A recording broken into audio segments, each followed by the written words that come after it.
Okay, so good morning, students. Earlier also I wished you good morning. 3 minutes before also, 5 minutes before also. I forgot to start the recording. So let's go ahead. So see, what I was telling you is that we have some points to be discussed from module which needs a thorough discussion. Okay, what happens? There are few things in the module. They are either interpreted differently, presented differently than what we have done, and at some places solutions are wrong. Okay. So later on, once our lectures get over, you should not be left with any kind of confusion in your mind. That is the whole purpose. Okay. So I have taken some time and I'm explaining you that thing to you guys, right? Like last time we started with cost of capital discussion, right? Okay. So just let me take you there.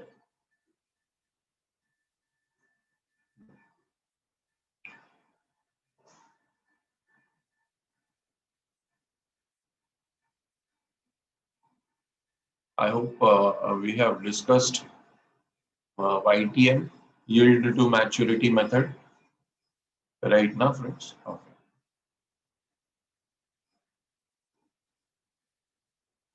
I think I explained you this also and our way of calculation also, right?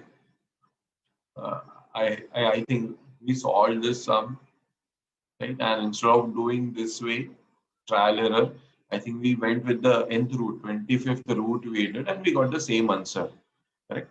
That file must be also.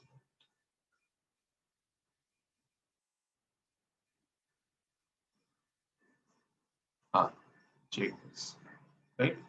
So hope you have noted this presentation and the thing continues that you write in loose sheets and attach those loose sheets in nearby your cost of capital topic. I hope you're doing that. Otherwise, this whole exercise will go in drain. Let not that happen, guys, please. Yashish, good morning, dear. Haripriya, good morning. Good, guys. Chalo. Fine. So, let's continue further.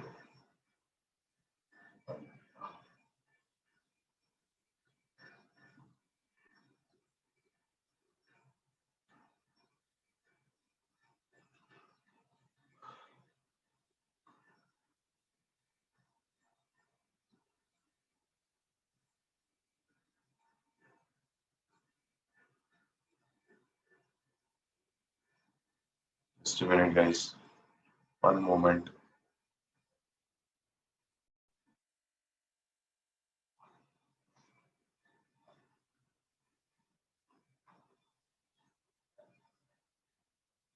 Yes, people. So, let's go ahead. Um, as I already told you, I plan to discuss few more things today, right? So the last question that I discussed with you is this, right? Illustration 4. Illustration 4. Now let us come to the next thing. Amortization of bond. Even see now what is the idea? What is the idea behind this sum? See, whatever questions we discuss now, always what we see that the debentures are issued on day one. Okay. And suppose the life is 10 years. So they are paid after 10 years. And for all 10 years, company does what? Company goes on paying interest. Okay. But it might also happen that company may issue a bond of 1 lakh and the terms may be that every year I will pay you 10,000 back. Like a normal person, like a person like you and me, if I take a loan from a bank, suppose I have taken a loan from bank for housing, 50 lakh loan. So is it that from day one to year end, I've taken a 20 years loan. So for first day till 20th year end, I will not pay any single rupee of principal back. Nothing like that. So even that can also happen that I may pay the principal also intermittently. So that is called as the amortization. Okay. So that this type of question we haven't covered. So we are going to talk about this. See, a bond may be amortized every year. That is, principal is repaid every year rather than at maturity. Now, what will happen because of this? Because of this, every year the outstanding balance will go down. Correct? Outstanding principal amount will go down. So, in such a situation, the principal will go down with annual payments and an interest will be computed on the outstanding amount. So, the cash outflows of the bond will be uneven. It won't be like this that every year same amount of interest will be paid. Every year same amount of principal will be repaid. But because of that, what will happen? Because of that, the outstanding principal balance will change. And if outstanding principal balance changes, the interest that is paid every year will obviously what will also change. Okay. In such case, how to present? Okay. So see, this is a super formula. Okay. What say guys? Value of bond. You go to C1 upon 1 plus KD1, C2 upon 1 plus KD2, blah, blah, blah, blah, blah, blah. So you feel like, oh my God, how we buy this, sir? What to substitute where? Okay. So trust me, it is the same thing that we do. Okay. We will go through a question now.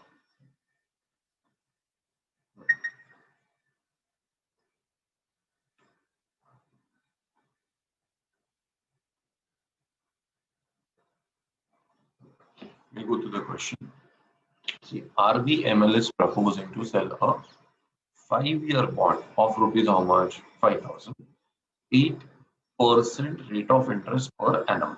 Okay, fine. So bond value is 5,000. Interest rate is interest rate is 8% per annum. Okay. What is told further? See, the bond will be amortized equally over its life. So, guys, 5,000 bond over 5 years, amortized equally. So every year, 1,000. Understand? Okay. Now see, calculate the bond's present value for an investor. Yeah, this is one more thing. If he expects a minimum return of how much? 6%. See, there are two rates. There are two rates. Company will pay interest at the rate of how much percent? 8%. But you have been asked to find the value of the bond if what? If the investor's expectations are how much? 6%. Okay, so what does it mean and how to solve this? Okay, so let me solve this. You can write. Some people will take screenshot. Obviously, let them take illustration 5, page number 4.5.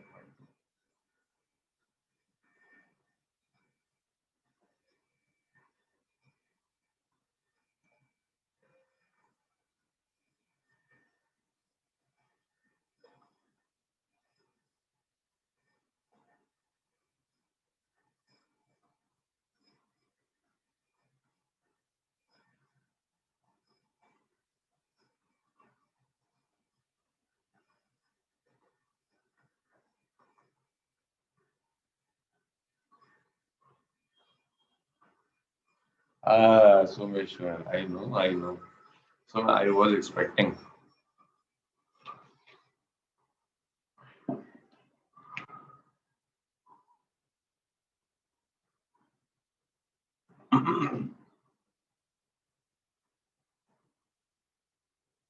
Hello, people. I solved question number 5 for you people. Check out.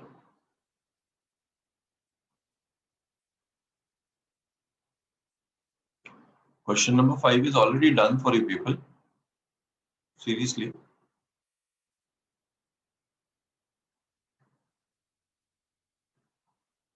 Thank you for telling me in time.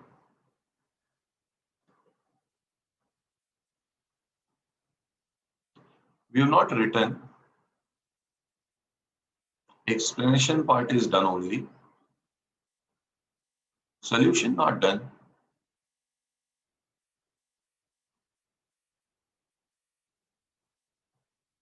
I think for question number 5, we have not made any presentation. 1 minute.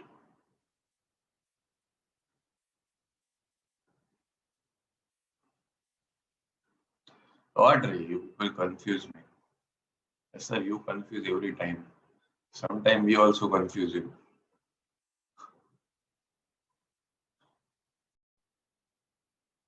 How people. So if you have this, then the purpose is resolved. To be very frank, okay, that we have understood that how the interest calculation happens, correct, and the principal part also. Still, wait a minute, wait a minute. So I'll do one thing. Let's resolve this issue. I'll do one thing. Uh, I'll check with the other batch folder if it is written over there, na. So you take it from there. That is an easy way out, right?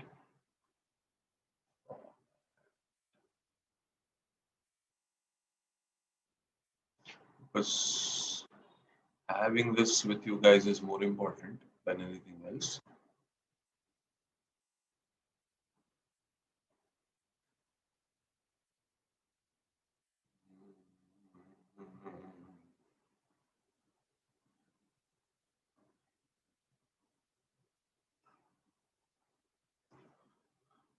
I got it. Ah, see, this is the way we have discussed it. Okay, illustration 5.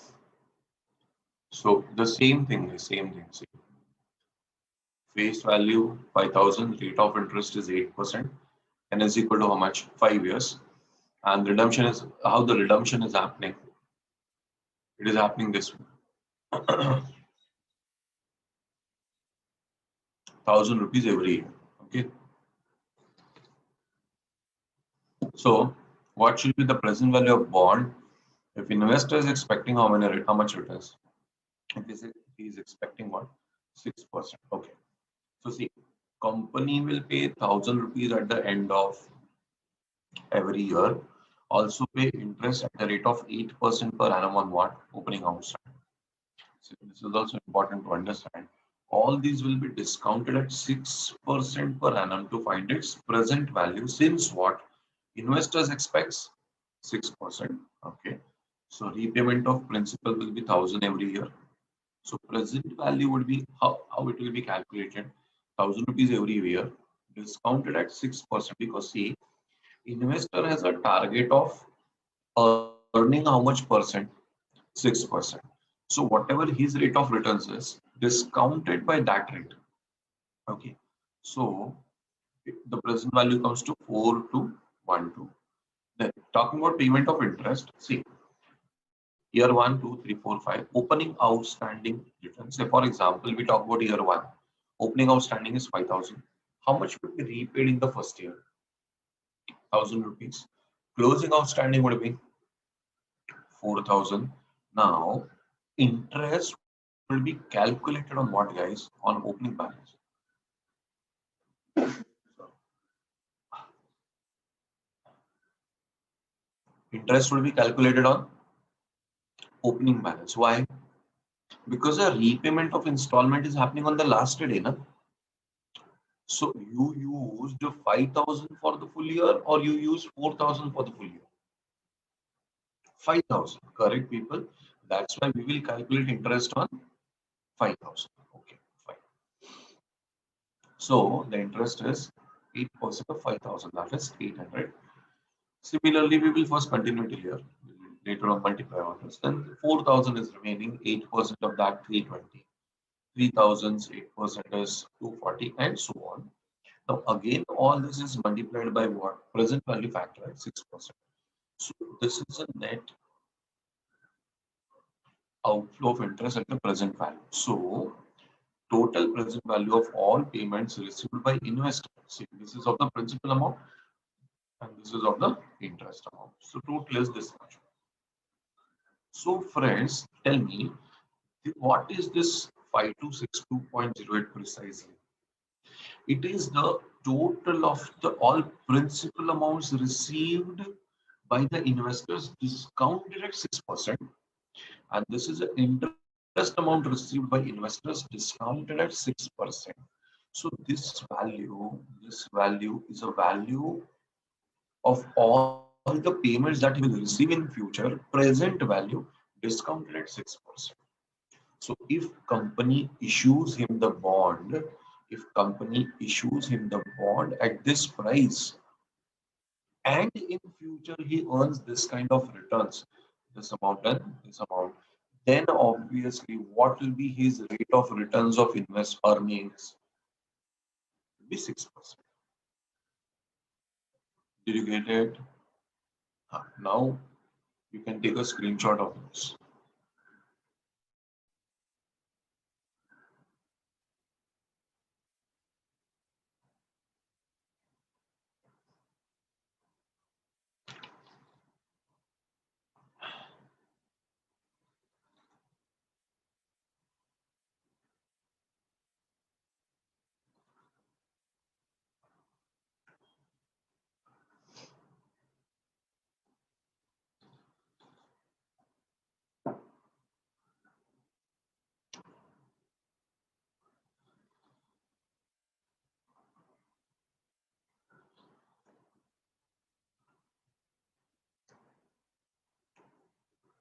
Done, no?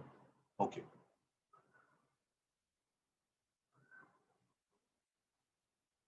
People, please write this in your cost of capital part and keep it with you. Please.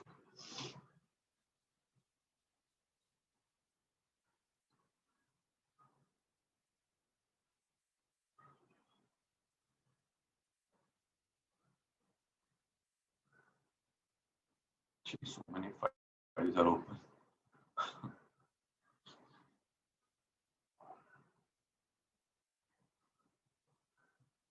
Okay. This also needs a discussion.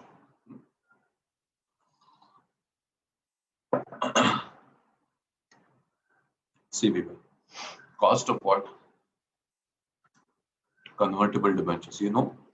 Lot of things are added in the module about all this. So you should be knowing all this.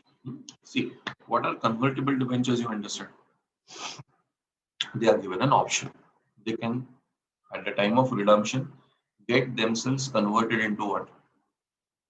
Equity shares, right? Sir, very good morning. Saw you just now. You got your new calci delivered or not?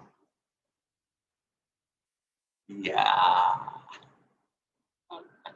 Now 12-digit calci, huh? Okay. Yeah. So, see, in case of debentures redeemable by conversion, on the last day, I suppose they will be given an option. There won't be any compulsion. If they wish, they can take cash. If they wish, they can go for what? They can go for equity shares. Now you tell me, if you are a debenture holder, which option will you select? Whenever you get higher value. Right now, on the last day, you will evaluate, okay, that if I take cash for debenture, how much I will get? And I go through the conversion terms. If I accept equity share, how much I will get? And if you are a rational person, provided, if you are a rational person, you will select a higher option. Any rational person would do that. Correct, na? Good. Okay, so let's take this example. See, a company issued 10,000, 15% convertible debentures of 100 each with a maturity period of 5 years. Okay. At maturity, the debenture holders will have the option to convert the debentures into what? Equity shares of the company in the ratio of what? In the ratio of 1:10. That is 10 shares for each debenture. Okay. Current market price of the equity share is 12, and historically the growth rate of the shares is how much? 5% per annum. Compute the cost of debentures assuming how much? 35% tax rate. Okay. Now, see, first of all, determination of what? Redemption value. Okay. See, what is the face value of the debenture? Rupees 100. Okay. Maturity period is 5 years. So, cash value of debentures is going to be 100 rupees. Means, at the end of 5 years, if I plan to take cash, how much will I get? 100 rupees I'll get. Okay, fine. What will be the value of equity shares? 10 shares for each debenture. Correct. So 10 shares I will get for one debenture. What is the current rate, guys? 12 rupees. But it is supposed to grow by 5%. Na? So how you calculate future value? You calculate it as present value to 1 plus R raised to 10. So this is what is 12, 1 plus 0.05 raised to 5. And this comes to whatever, 153.1. Got it? So you tell me, cash or conversion? Conversion, higher value, right? Okay.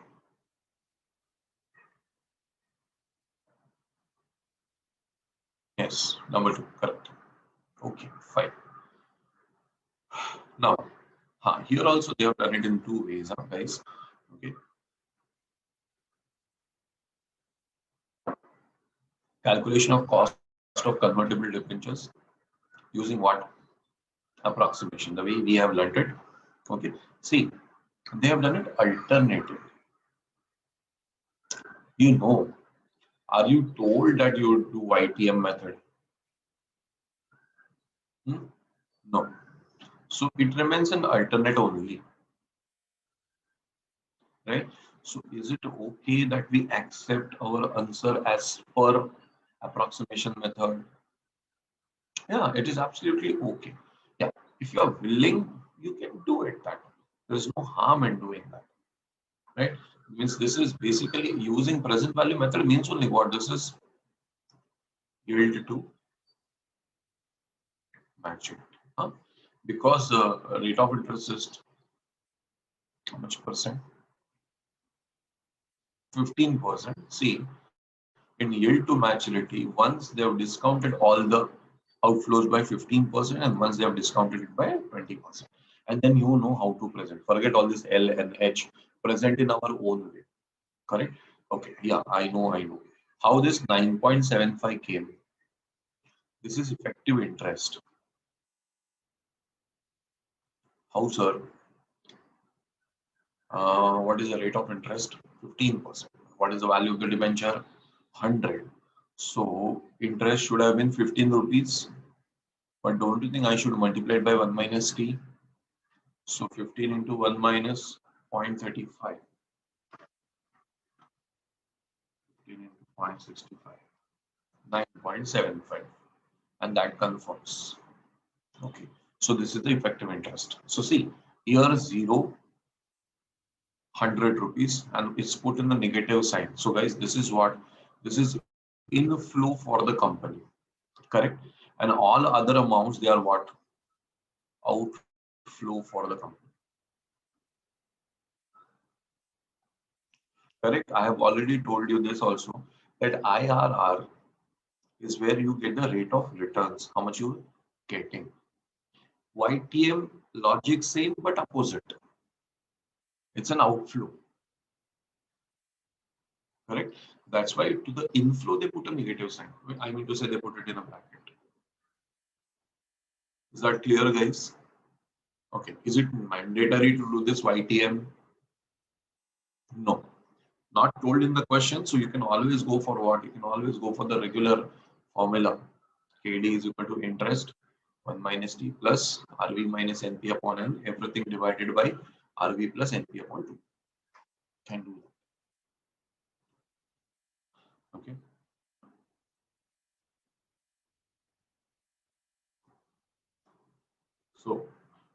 You can take a screenshot of all this.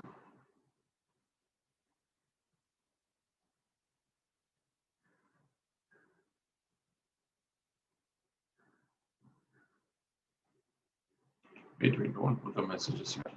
It covers my screen and then becomes confusing.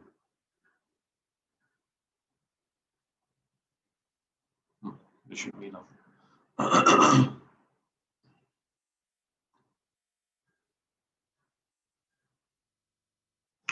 You can just write a note alternatively. See, question has not specified any method. So we are free to follow any method, right? Even after calculating by approximation method, you can always write a note. Alternatively, it can also be calculated by what? By TM. That is more than enough, right?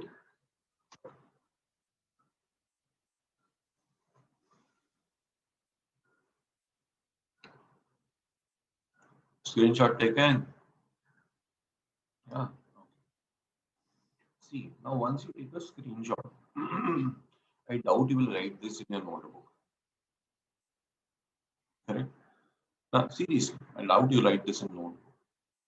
Okay. Those who have the physical copy must have written on the physical copy. How many of you have physical copy of module? You guys have it? Okay. So are you writing it on the spot over there? Huh. If you write it on the spot over there, nothing like it. Means at the time of revision, automatically the things will fall in place. But the last question on whichever loose sheet you have written down and which you plan to attach over there, or you might have already attached over there, you write, give this reference. Okay. Page number 4.13, cost of convertible debentures discussed in the module itself, right? Like that. Okay. In your loose sheet, no, which you plan to attach over there. Okay. So you write these words over there. Module page 4.13, cost of convertible debenture example discussed by Sir Sandeep Sir, whatever you write, by Sir in module itself.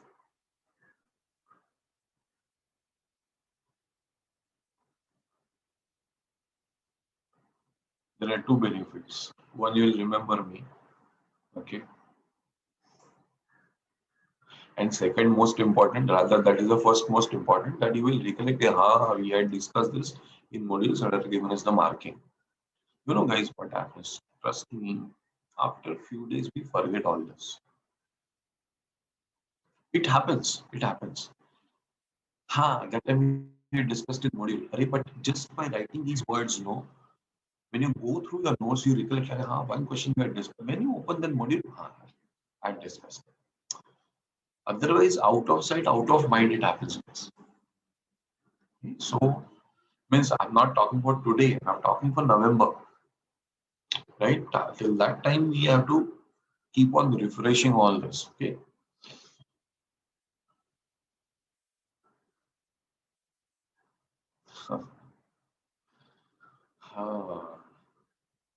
Fine, let's continue.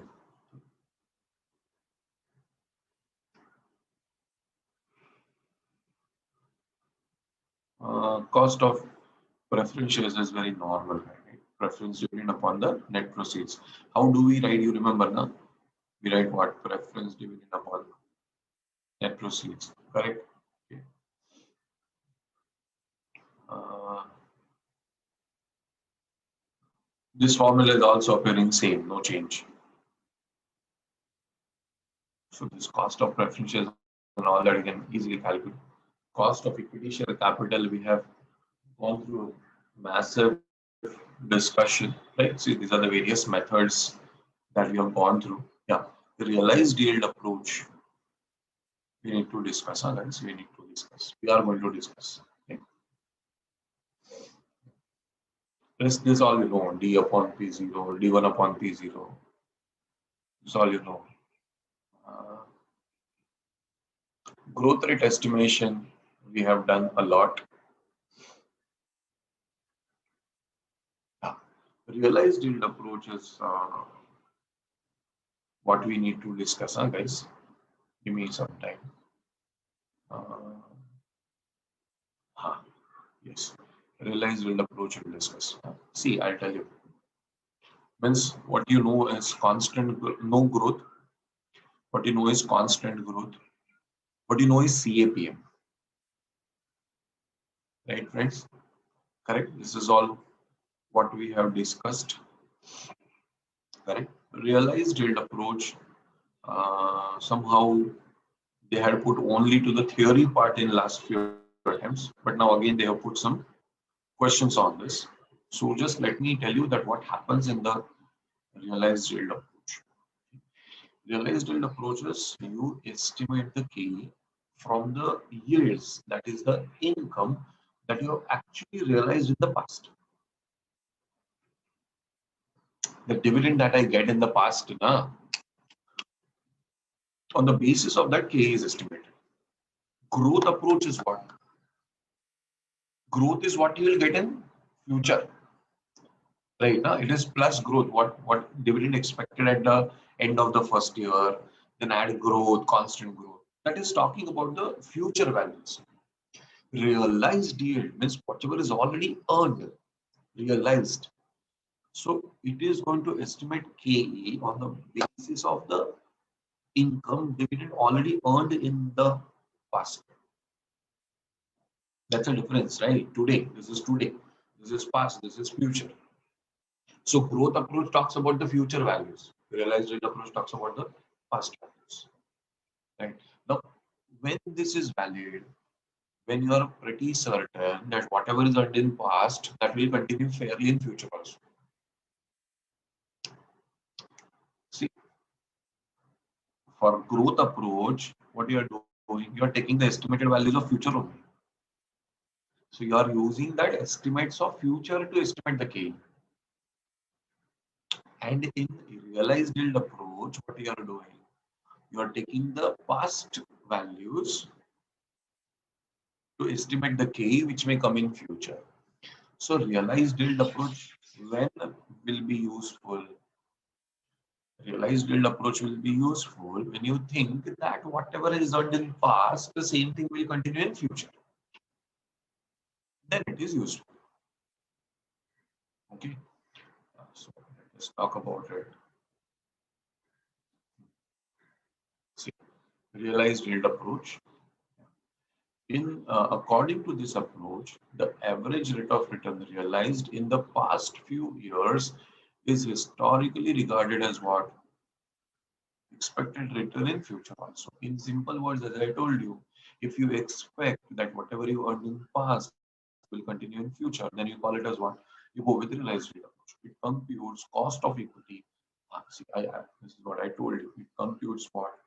Cost of equity based on the past records of dividend actually realized by equity shareholder. Got it? Okay. Though this approach provides a single mechanism of calculating cost of equity, it has unrealistic assumptions like risks faced by the company remain same, shareholder continue to expect the same return, the reinvestment opportunity or cost of shareholder is same. So basically, this method is not practical that whatever is earned in past, we expect the same to happen in future. But someone may have that kind of expectations, right?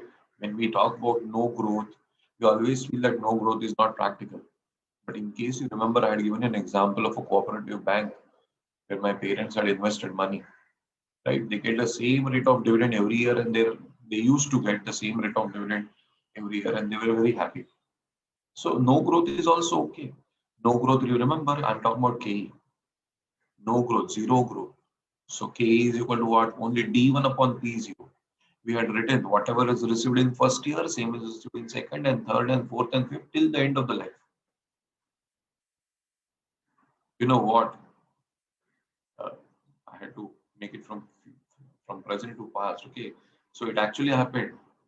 And both parents are no more. So till the end of the life, they earn, then I am nominated and goes on. Same rate, no growth, right? So that's a different thing. But constant growth, okay, fine. Now here, what is happening? Whatever is expected in the past, whatever is received in past, same is expected in future. So that is what is realized yield approach. Yeah. So let's go through the question based on this. Guys, do one thing. Open your cost of capital, extra points, lose the sheets, and put the name of this method. Write down. I'll make you write.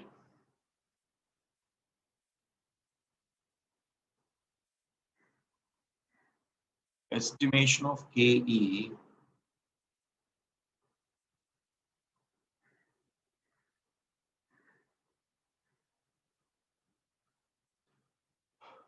estimation of KE using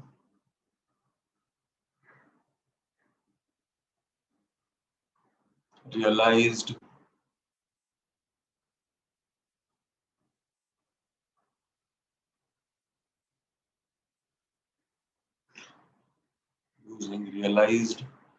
yield approach.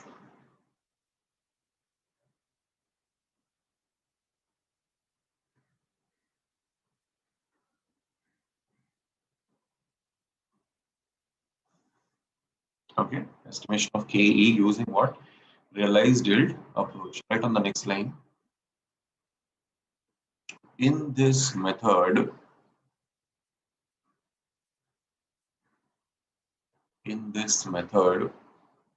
returns received in past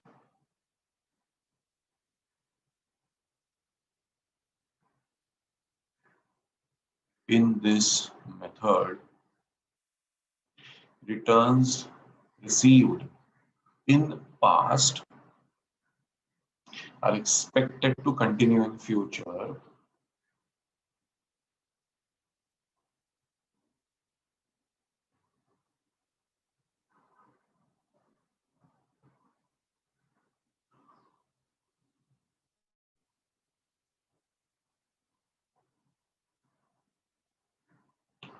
Thus, KE is calculated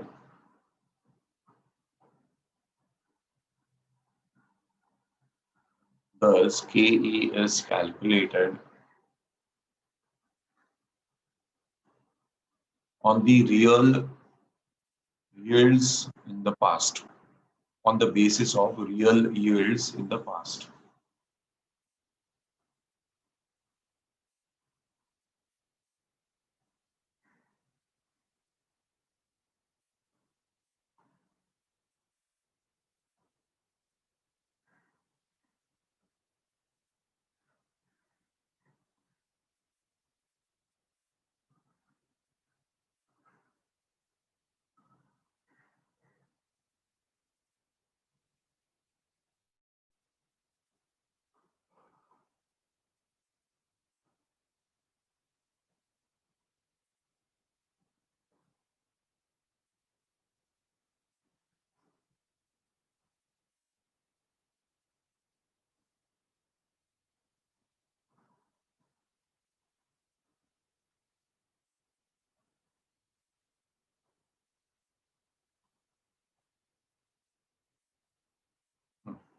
So let me get you to the module once again.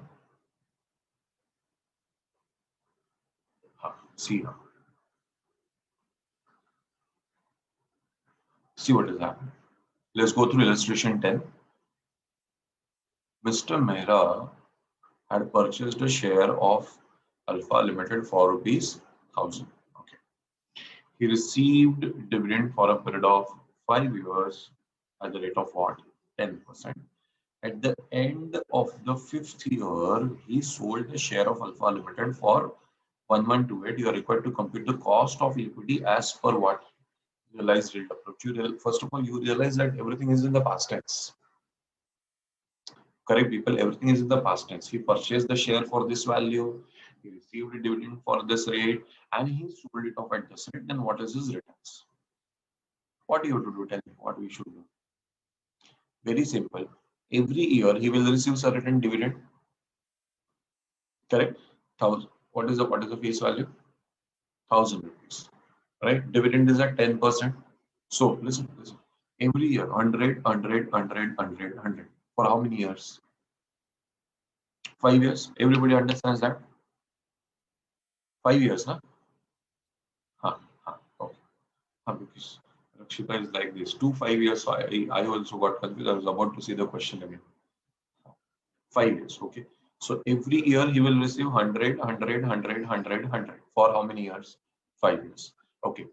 Also, in the fifth year, he will receive that 1128. Right? So see, I'm visualizing. Okay, year 1, 2, 3, 4, 5. Dividend receipt 100, 100, 100, 100, 100. Sale of share 0, 0, 0, 0 means dash, dash, dash 1, 2, 3, 4. Fifth year 1128. Total receipts. Then what? Then trial error. What is the rate of returns?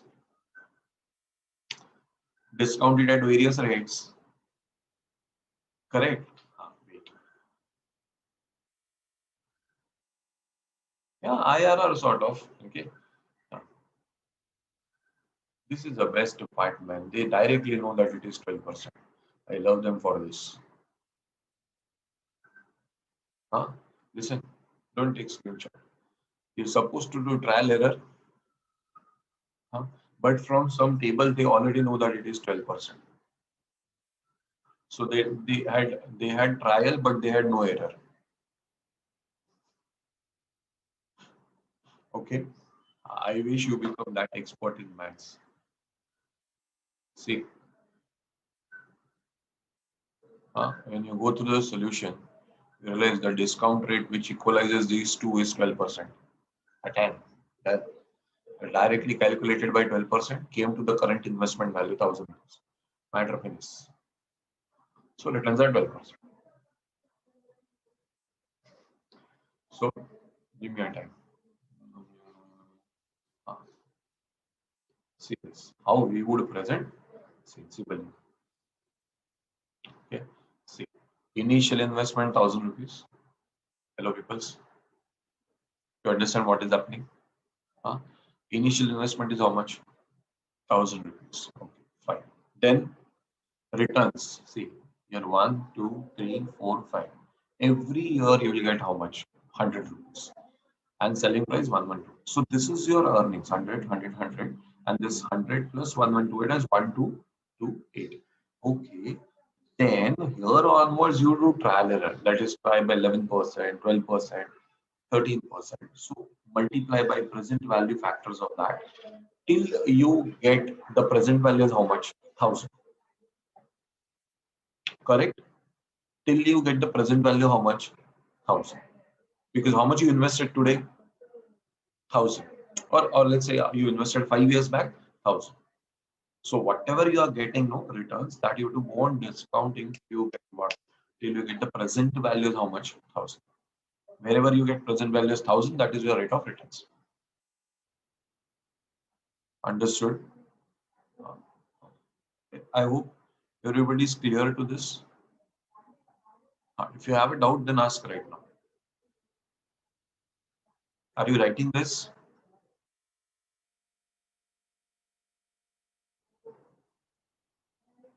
Writing, Haripriya? Give me 2 minutes. Let those who are writing on the blue sheets, let them write. Because you know, I'm again and again saying that referability at the end is very important.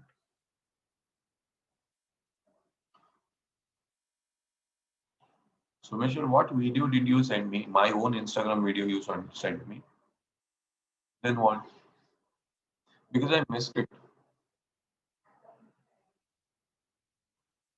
I, Are, there are a lot of messages in the chat box. So I missed it.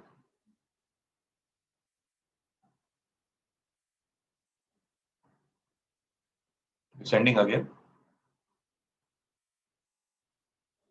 I actually couldn't. You sent? No problem. Let me see what you have done. Uh-huh. What you're saying, I can't make. I can't make it. You sent the video, na?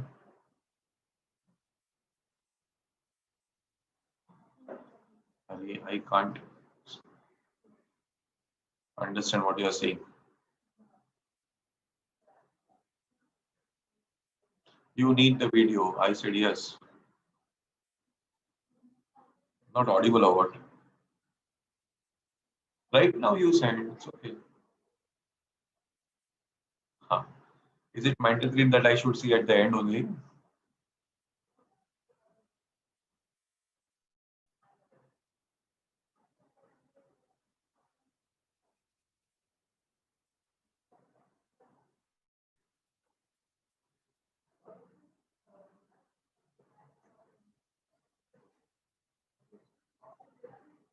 Acha, it's there on desktop. Okay.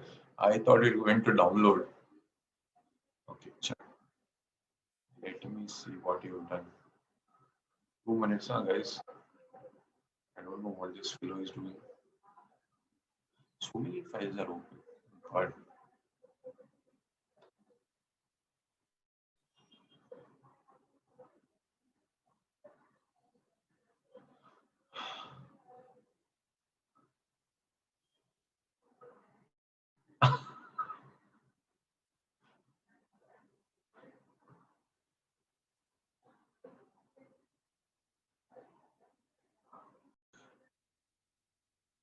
Okay, so let's start.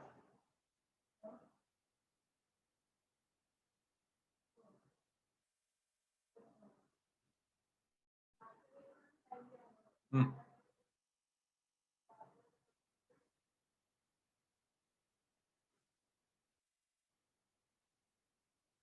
Hello, people. Did you understand this question well? Absolutely clear. Ah, so let's talk about the next one.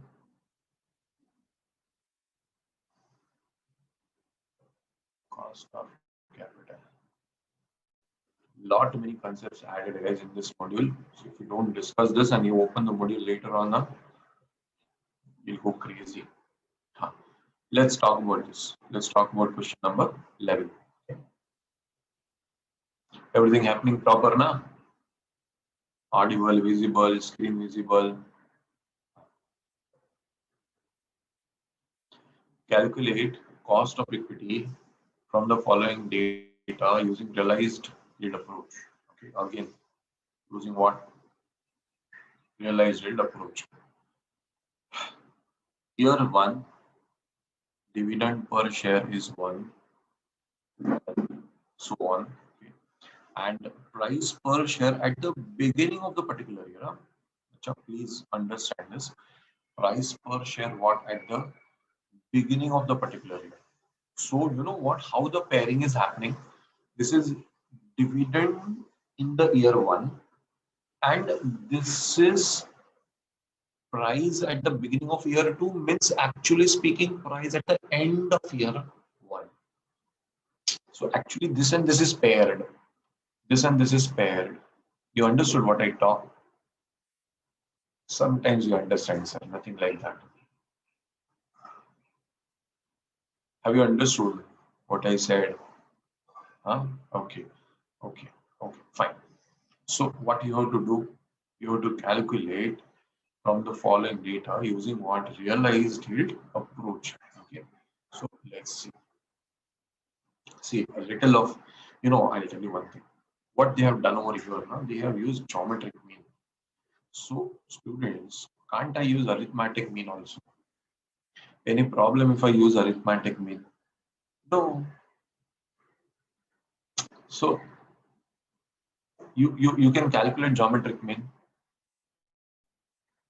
The answers, right? Suppose it is four years, no? So fourth root minus 1. Correct? That is how a geometric mean comes. See, both methods are acceptable, right? So what we can do is we can keep our presentation simple. See, I have taken it very simple. I'm going with what? I'm going with arithmetic mean. Huh? First of all, first you understand what exactly is happening over here. in realized yield approach. See, guys, realized yield means what now? Listen to me. Copy later on. First, listen to me. First, listen. Every year, after buying the share, I'm earning some dividend. Plus, I'm also earning some capital appreciation. Every year, what I'm earning some dividend, plus what I'm earning some capital appreciation. Okay. So now, if you check this, see, year end one, dividend 1 rupee, capital appreciation. See, understand. Look into your. Do you have a question? Do you have a question to refer? No. Okay, one minute. If you have a book, nothing like it. If you don't have, then I'll take you back to this again. See, first I'll explain over here. See, how much money am I investing? All of you listen very carefully. The amount that I'm investing is 9 rupees. At the beginning of year one, I'll read like this. At the beginning of year one, how much amount I'm investing? 9 rupees. Correct? Got it, friends? Okay, fine. By investing 9 rupees, at the end of year one, how much dividend did I get? 1 rupee? Sure, now this is clear. Okay, and at the end of year one, the 9 rupee share becomes 9.75. Correct. So, can I say dividend 1 rupee, capital appreciation 75 paise? So, how much did I earn? 1.75. How much did I earn? 1.75 on the investment of how much? 9 rupees. On the investment of how much? 9 rupees. Correct, friends? So, what is my rate of return? So, now I'll take you back to this other file. See, now we will understand. Dividend I earned is 1 rupee, and the capital appreciation 9.75 minus 9 is 75.75. So, total returns are 1.75. So, how do I calculate my percentage of return? That is written over here, friends.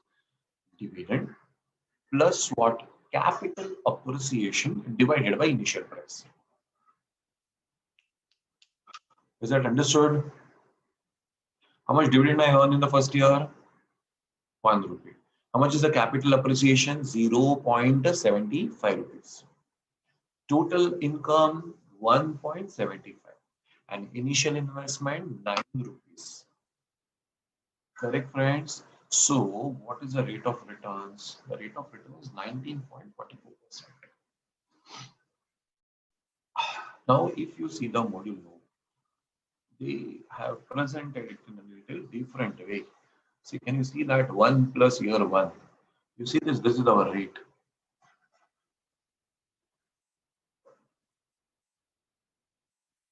I have put it in the simple way where you can understand it. Okay.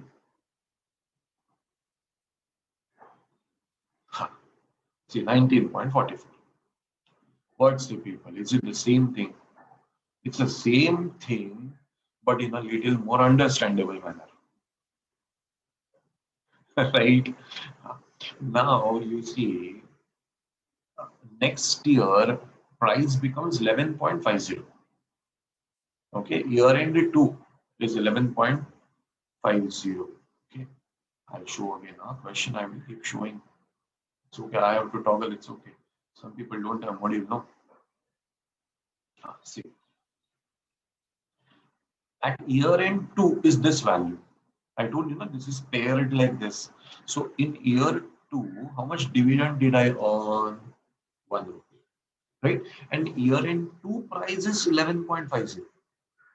Year beginning 2 price is 9.75. So how much capital appreciation I got? 11.50 minus 9.75. I got this as a capital appreciation. 1.75 capital appreciation, correct? And 1 rupee dividend, so plus 1 rupee. 2.75, right? And what is the price at the beginning? The price at the beginning is 9.75. So if you see the explanation over here, now you will clearly understand this, that this 1 rupee is a dividend, 1.75 is a capital appreciation, total returns are 2.75, and price at the beginning of the year is 9.75. So 2.75 divided by 9.75, 28.1%. Right? Okay, let's see what happens in the next year. We will see it. Hold on. We are there for that. See what happens at the third year. Now, once you get this idea that, sir, I have to look like this, okay, then it will be very clear. In the third year, dividend earned is 1.20, correct, friends? And what is about the price of the share? The price of the share is actually declining to 11 rupees. So here it's going to be like 1.2 positive and zero point 0.5 negative. Right now, 1.2 you earned and zero point 0.5 you capital depreciation, not appreciation, or negative capital appreciation. So can I say your net earnings in the third year are 0.7? Fine, very clear. And what will be the opening price then for year 3? 11.50. Price at the beginning of year 3. So now, if you see this solution, you will understand what has happened. See, dividend of 1.2, loss of 0.5, net 0.7. Compare with the initial investment, so your returns is 6.09%. Okay. What happened in the fourth year? Let's see that also. What happened in the fourth year? Okay, fine. See, fourth year dividend is 1.25 and the price is 10.60. So I again see a loss over here. How much is the loss, guys? 40 paise. Clear? So dividend income 1.25 and 40 paise gone. Right? So how much will be left?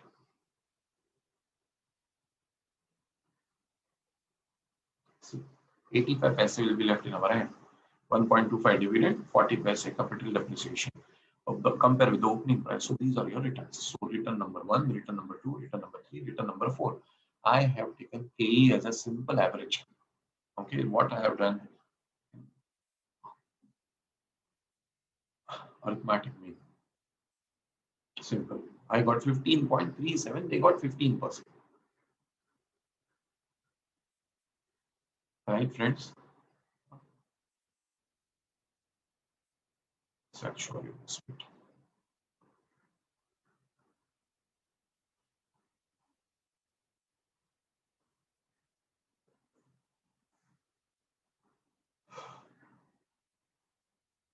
I think you should check this. You should check this calculation. Do it, no? Let's see.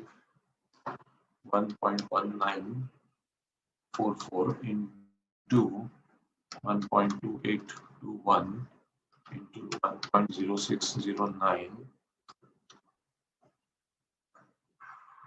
into 1.0772.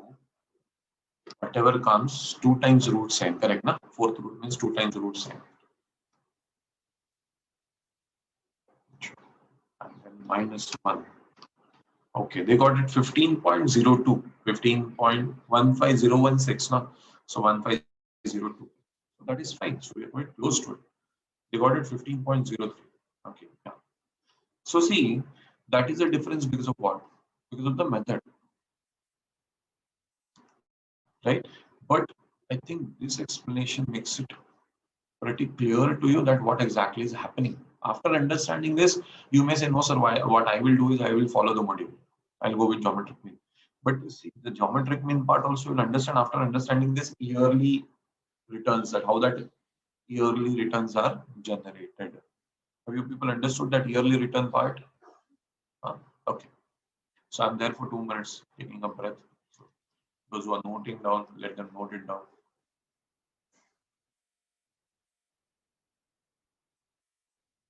10 and 11 screenshot.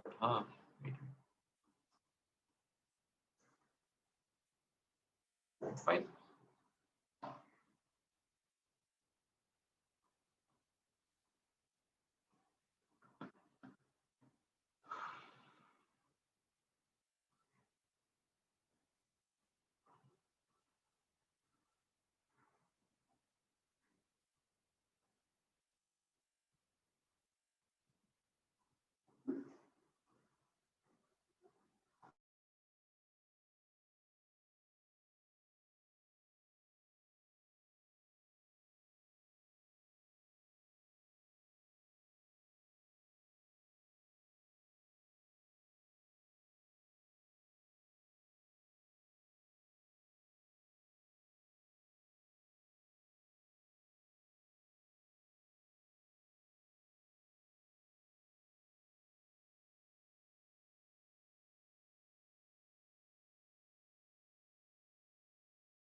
Acha, I was in a mute mode. Sorry.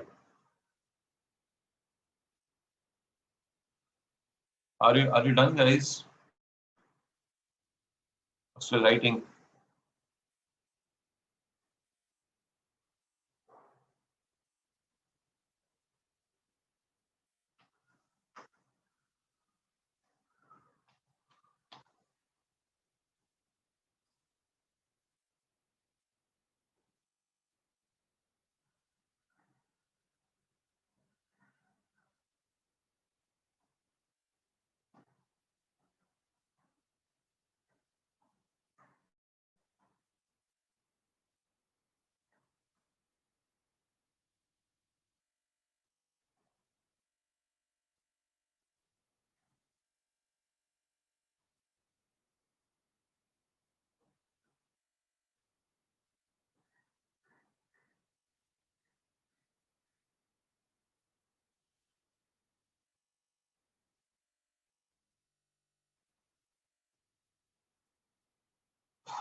Hello, people.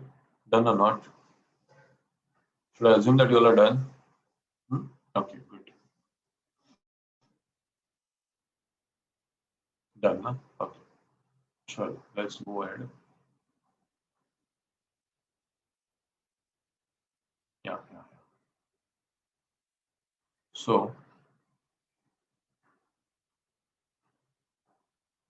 back to this discussion, huh, friends.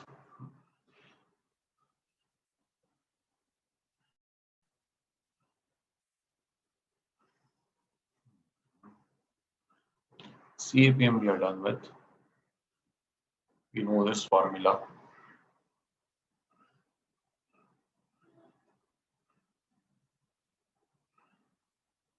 This is one of the simplest sums, so nothing to discuss about it. Cost of retained earnings also we are done with.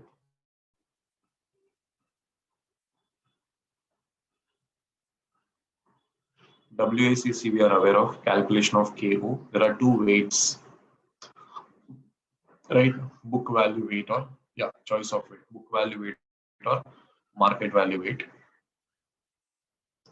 This part we have done sufficiently.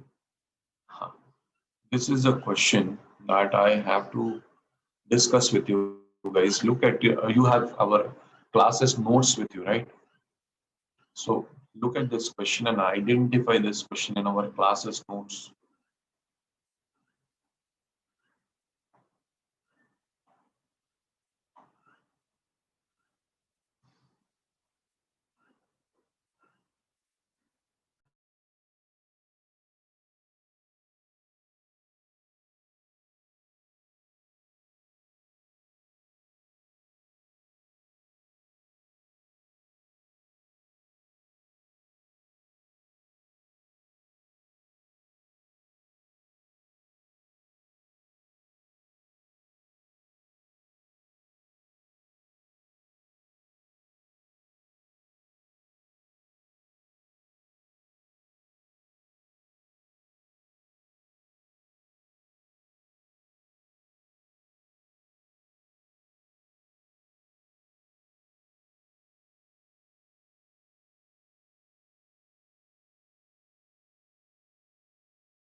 Yes, people.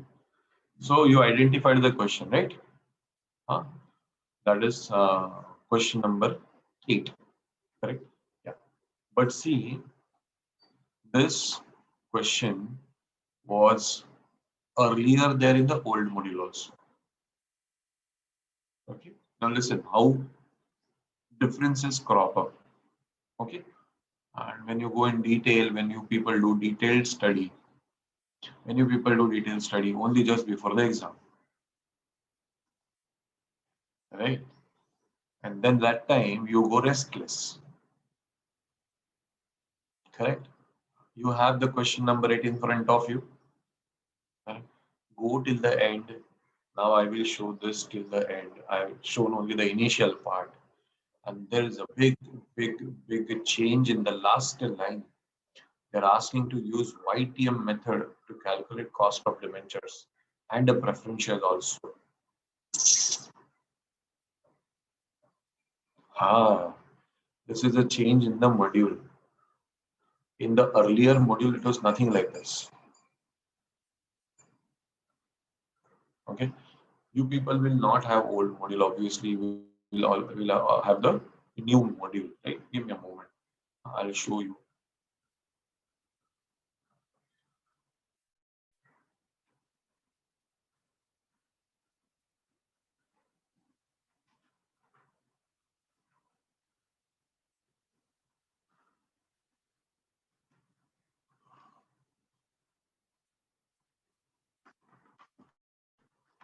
You show your books, no, like this.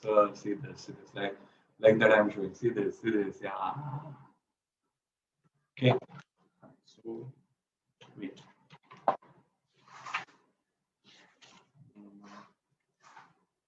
Hmm. I don't know how you can see this. Illustration 13. Is it visible?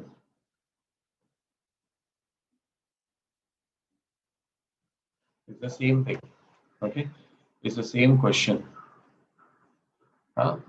Actually, you're having somebody is having old one. Kavya is having old one. Right. So Kavya will be having same thing that I'm having. Right. Okay. So this is the solution of that. It is continued on the next page. And here there is nothing like YTM or something. There's no YTM over here. Because YTM was not there. YTM they have introduced this year itself. Okay. But okay, sir, we can't see. Wait, I'll show you. I'll show you. Wait. That is not a point of YTM is not a point of discussion. YTM is okay, understood, sir. We calculated an approximation. Now they ask us to calculate on what? YTM. Sir, fine. Now you've got YTM, we can introduce YTM over there. Right? Our costs will change accordingly. 54.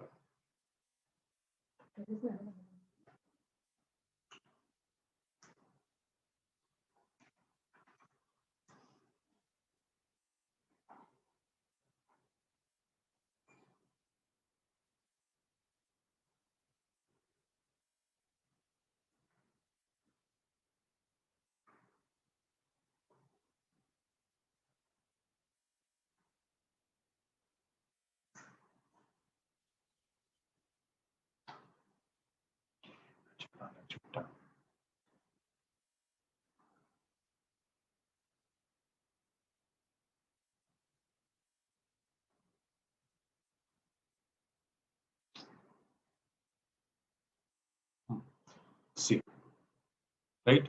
This is what from the modulus. Huh? The other part is there, the beginning part, no, that 5 lakh and 5 lakh, that is on the earlier page. So see, you remember what, guys, now pay attention. The point of friction that is going to arise, okay? Listen carefully. YTM is not an issue. YTM we can apply anytime. We followed approximation method. Now, if they ask for YTM we can apply. That's not a point of friction. The point of friction is over here. What I had told you. Let's see, guys. I stress this. That see, this is the market price of these securities. Means which securities? It is the market price of the old securities. Correct? The other part of the question that is given on the previous page. Okay, I think I should put that also for a moment on the screen. I'll open with something else now. Let me put it. Oh, Zodo I deleted. The old one.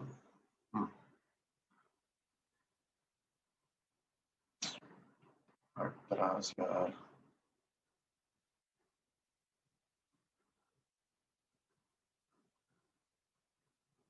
Hmm. Huh. See this. This is how our question starts, right? Hello, people, audible, visible, everything happening properly. This analysis is very important to maintain your confidence level. So everyone, please listen to this carefully. Same question from the old model. Calculate WCC using the following data by book value weights and by what market value weights. Capital structure is given. Debentures, 5 lakh rupees, 100 rupees each. So what we said okay. Uh, we said okay. This means this is 5,000 into 100. Right. This is also 5,000 into 100. Right. And equity share. So this is 1 lakh into 10. Correct, friends? Agree? Then what we said, sir, the page says that, the line says that the, the market price of these securities means which securities? The securities which we saw just now, sir. So this is all what? This is all is, this is a market price of what? Existing securities. Correct? And that will help us to calculate the market value weights. Okay. Then question told us that see rupees 100 per debenture redeemable at par, 10% coupon rate, 4% flotation cost, 10-year maturity. So what I told you, simple guys, if the rate of interest is 10%, flotation cost is 4. Okay, so the new debentures are issued, flotation cost is 4, no market price is given. So 100 minus 4%, what should be the net proceed? The net proceed should be 96 rupees. Okay, and that's what you see over here. Net proceed 96, 100 minus 4%, 96 rupees.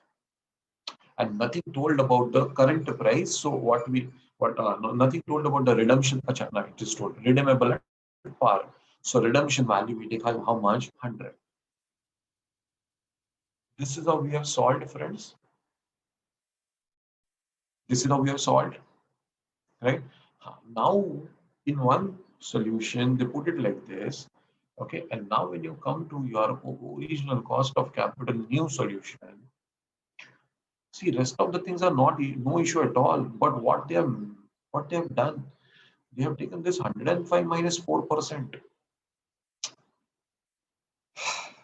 You understand?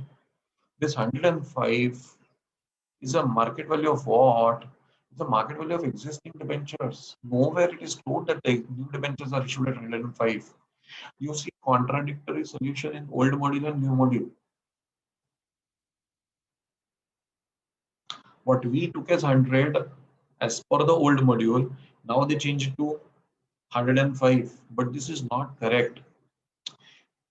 What is this?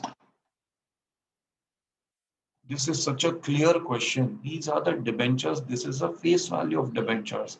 Market price of these debentures means which debentures? These debentures is 105.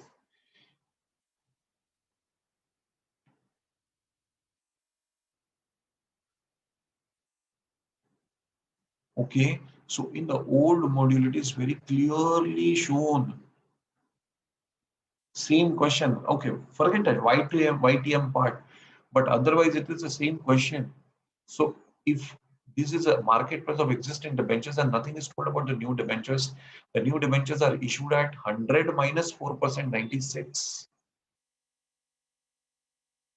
So that's the expression that I've continued with. YTM you can introduce on your own now. Correct? YTM method we know. So this is the difference. This is the difference. Okay, this is one of the controversial questions. It's going to become one of the controversial question now. Because in one module they do like this, in another module they do like this.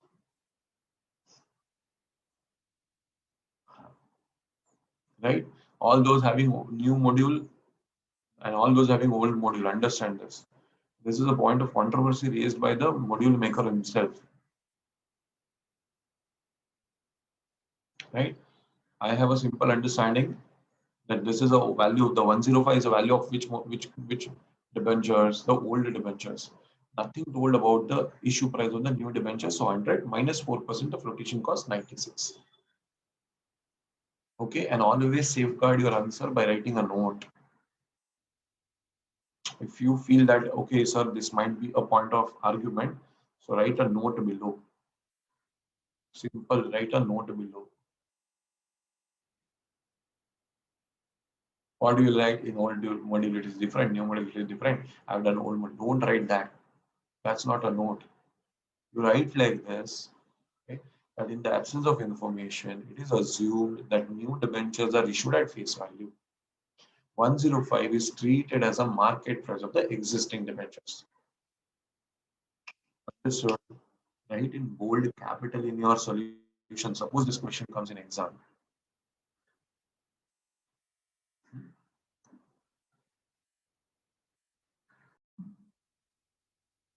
Whatever solution you are writing, give a note in support of that. Okay, so there won't be any harm.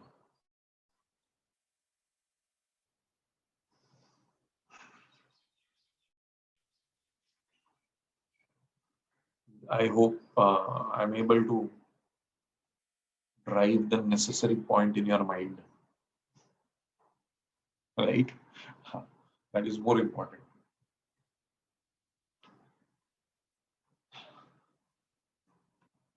Hats off to this question.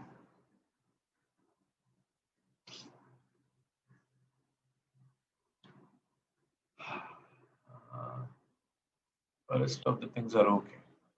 Like this is the question. Even this question is from our textbook, right? From in our JKC notes, and that moves in the similar pattern without any issues. Fine. So we come to the fag end of this topic. Uh, huh.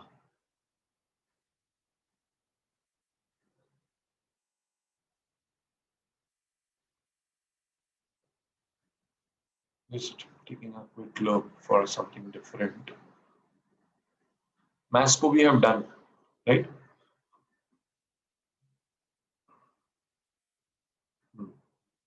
It's also fine. Just apply the weights.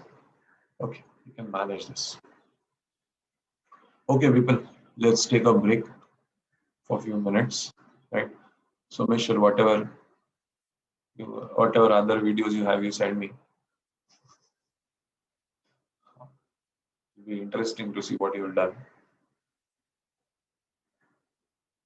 Ragul, okay. See, all module questions covered in JKC book is, you understand that typically types are there, no?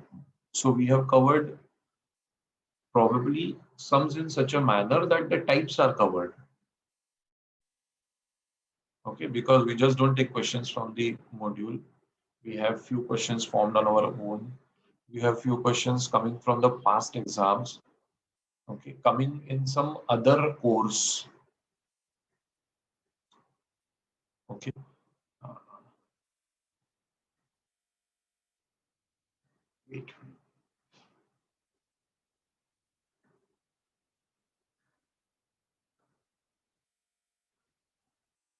It is going to desktop.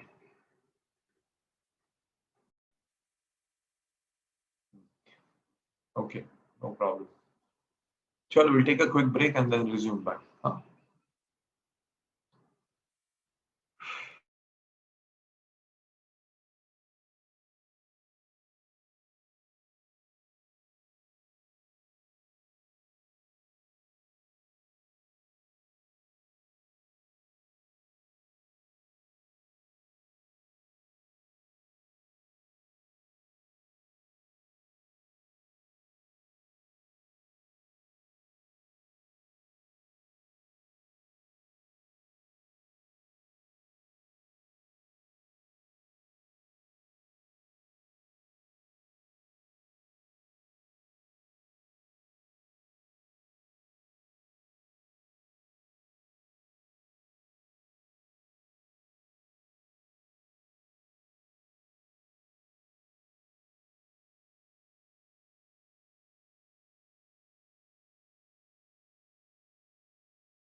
Yes, we will. Go ahead.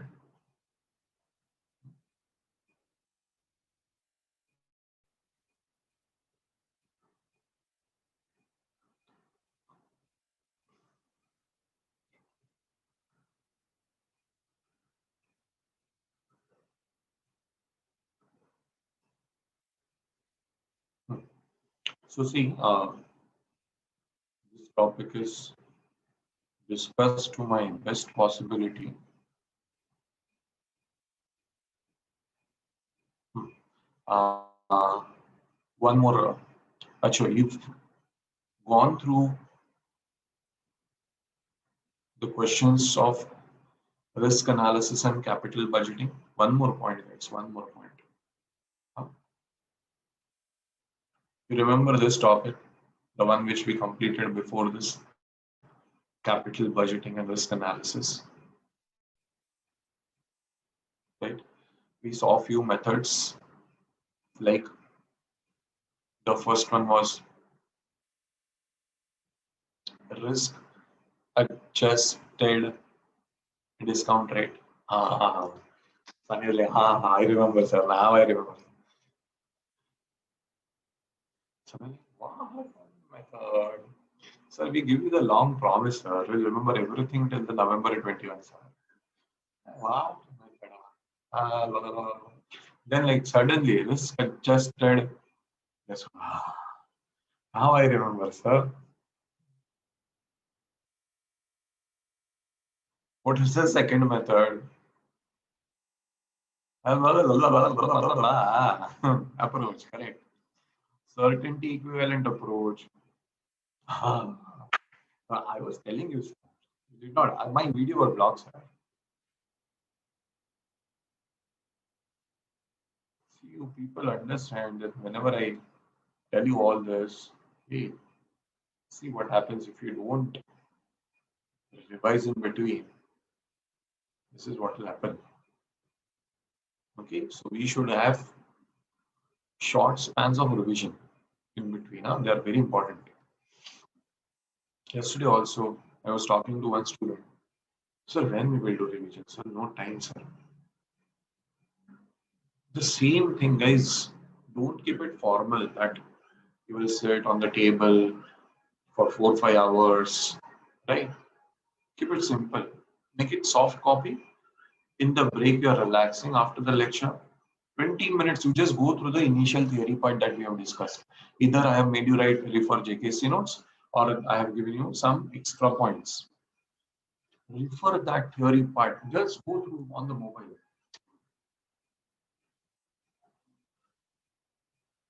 Okay. Right? Just do that much and you remain in touch of the topic. Okay. Yeah. So we have discussed few methods like risk adjusted discount rate, certainty equivalent, then method, right? Huh?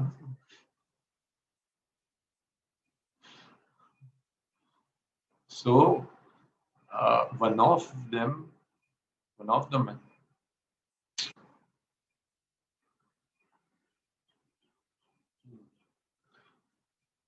one of the method that we discussed over here was sensitivity analysis.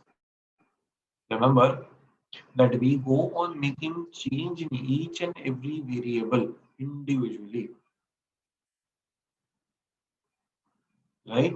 And see its impact on the overall capital, overall project NPV, right? Okay, fine. So here,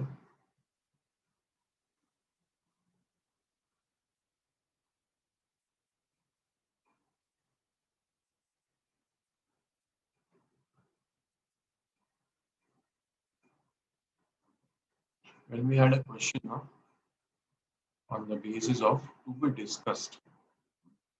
So I told you one very specific thing, right? This question to be discussed. Okay. See, uh, initial cost is given, selling price is given, cost per unit is given. Sales volume for the 3 years are different. Okay.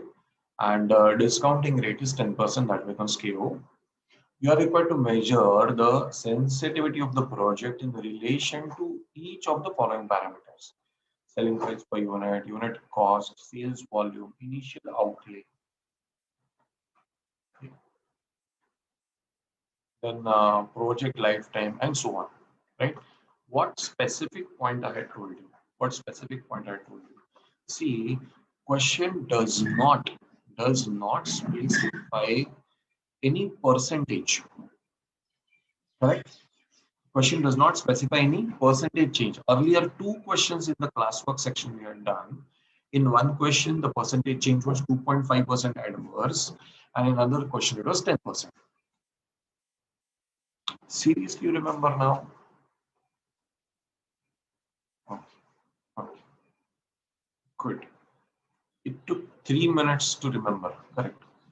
When you revise on your own, 20 minutes is the higher time I'm giving you. But friends, do that. Whole of these efforts will go waste if you don't do an intermittent revision. Okay, we will talk about it in the next lecture. So what we said, okay, let us measure the sensitivity by taking what? 10% adverse change in all variables. Now you'll ask me, sir, why 10%? Okay, you like 20%, take 20%. Sir, CA inter final, CA inter passing should be 20%. So take 20%. Okay, take 20%. Whatever, whatever you are okay with. Because you know, it's a percentage change. In 10%, whatever happens, the same result will come in 2.5% also and 5% also. Result is not going to change. You'll agree with this? Right? Okay. Now, whenever you will see the file which is coming to in your timetable, the notes, like you have that file, no, to be discussed. Answers or homework section answers are provided. Huh? Okay. There, what happens? I'll tell you.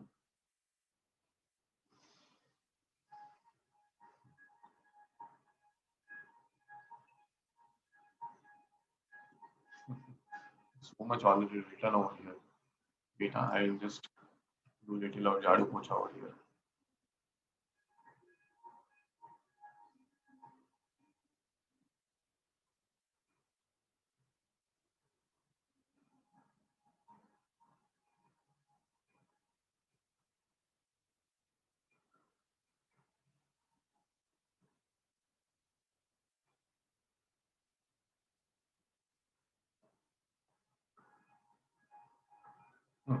See, we only discussed that we will do 10% change everywhere. Correct? That's what we've discussed. So, friends, how it has been presented. See, year one's cash flow. Year one's cash flow. Year two, these are number of units. Sorry, number of units multiplied by this is a selling price and this is the cost. You remember I had very clearly told that if no taxes, then CFVT becomes equal to CF80 only straight away, correct? And then CF80 multiplied by present value factor will become PVCI. So 20,000 units, 60 is a selling price, 40 is a cost, 20 is a profit. So this becomes your C factor. Multiplied by present value factor, this becomes your PVCI. Okay. So we have done this for 3 years. Year 1, year 2, year 3.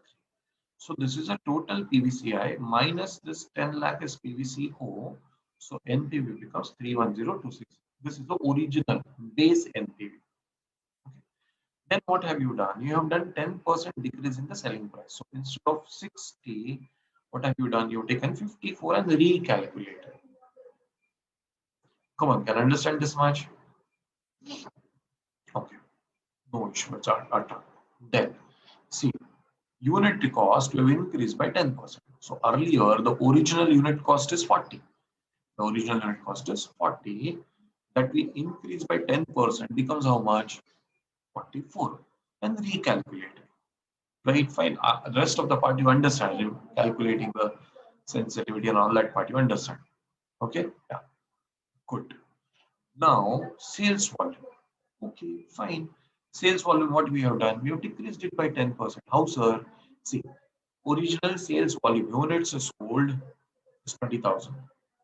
10% reduction makes it to 18,000. Correct? Then it is 30,000 in the second and third year. Reduce it by 10%, becomes 27,000. And then recalculate. Easy? Okay. Then initial investment. Okay, fine. So what will you do? Initial investment you increase by 10%. What's your initial investment? Your initial investment is 10 lakhs. See, your initial investment is how much? 10 lakh. If it increases by 10%, what will happen, guys? It will become 11 lakh, right? So little of presentation over here is slightly tricky. So what I will do is I'll cancel this. I'll write like this. Initial investment rises by 10%. Therefore, new investment is equal to 10 lakh plus 10%. That is how much? 11 lakh. Okay. PVCI remains same. Correct. How much is the original PVCI? Inflows are not going to change. Now 13 lakh 10,260. Guys, you understood what I said? Only the cost is going to increase. Only the cost is going to increase. So inflows will remain same at 13 lakh 10,260. Okay, fine. So that is 13 lakh 10,260. Therefore, new NPV would be 13 10 260 minus 11 lakh. Okay, and then it becomes 260. This answer 2 lakh 10,260. These lines are just little confusing. From here it is okay. From here it is okay. Revised NPV is this. And then you calculate with the original NPV. Fine, that is on printing error sort of thing. So that much we can understand. Everywhere we have made a 10% change. Understood, guys? Now, see where the issue is. The issue is over here. Project lifetime doesn't fall in sync with what we discussed. This discussion will just go on your heads. Not be able to understand what is happening over here. I'll tell you what has happened over here. Earlier, module had a very different approach to this question. You know what was the approach? The approach was that you make 100% change in NPV. Make NPV 0 and find out how much is the reverse change in selling price per unit, cost per unit, and so on. But see, whether you make a 10% change or whether you make a 100% change, answer has to come, decision would come same. So we rationalized it. Okay, let it be, because students find it difficult to understand. So 100% change in NPV, NPV becomes 0. Then what is the impact on selling price and so on? Becomes difficult for students to understand. So what we said, leave it, man. Why 100% change? We'll assume 10% change. So all solutions are revised accordingly. Only this solution is not revised. Okay. This is what we have calculated. You know, what is this? What is this calculated? This is discounted payback period. What is calculated? Discounted payback period is calculated. And you remember what happens at discounted payback period? Discounted payback period, no profit, no loss. Correct. Only the cost gets recovered. Guys, my dear students, understand, no profit, no loss, only the cost gets recovered means it is NPV 0.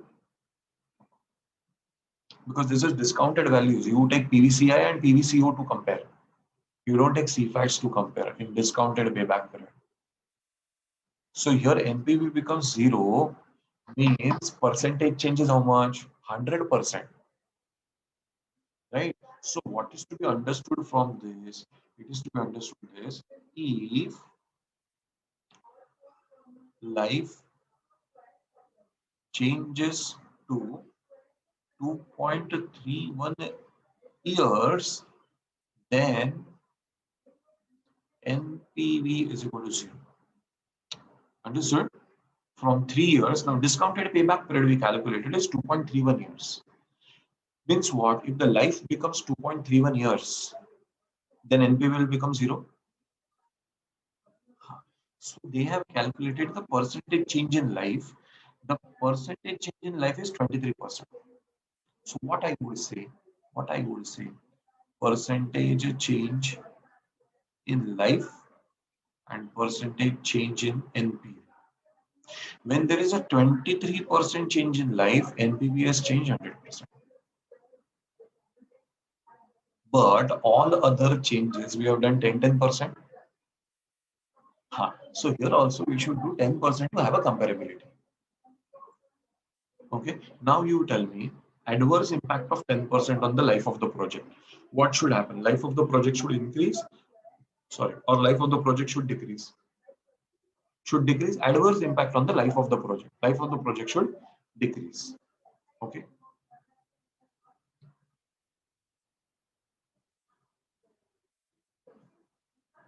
Adverse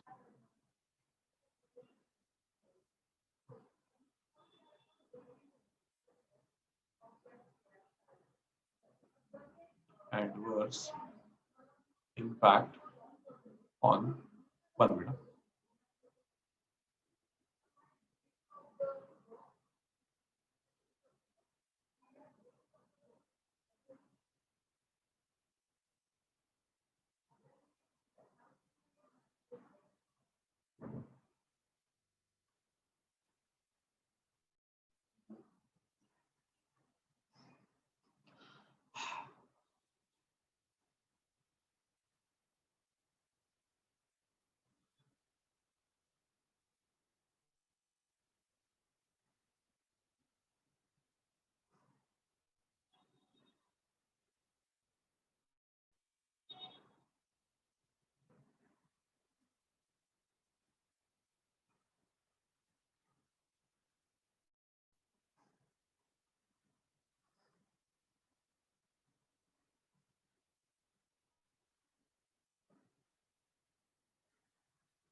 People, let's go ahead.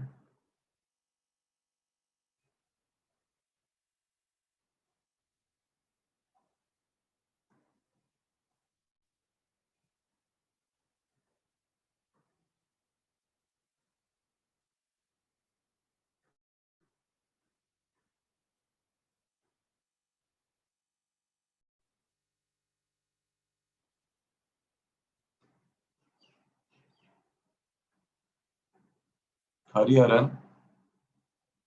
Huh? What is not good now? 2 minutes it is. Just 2 minutes. Now don't send me. I explained it in a note. Chup.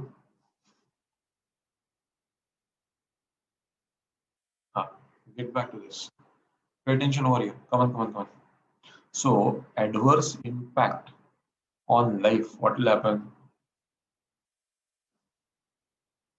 Adverse impact on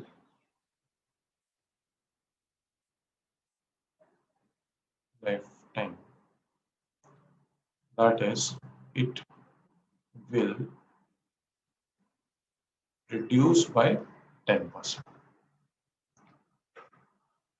Agree? Everyone agrees on this? So what will happen?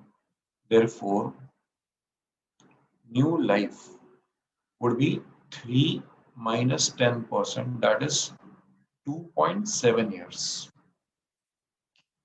How much? 2.7 years.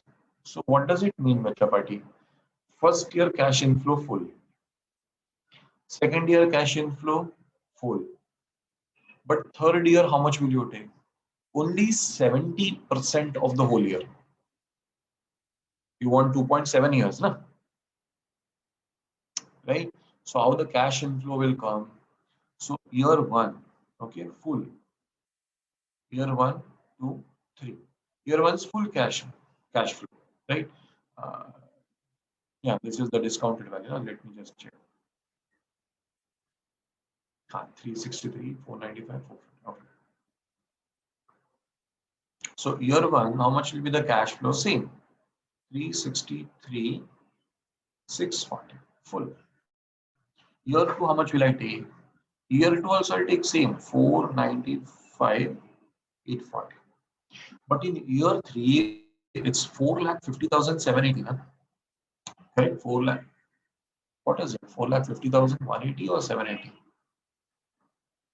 Check that.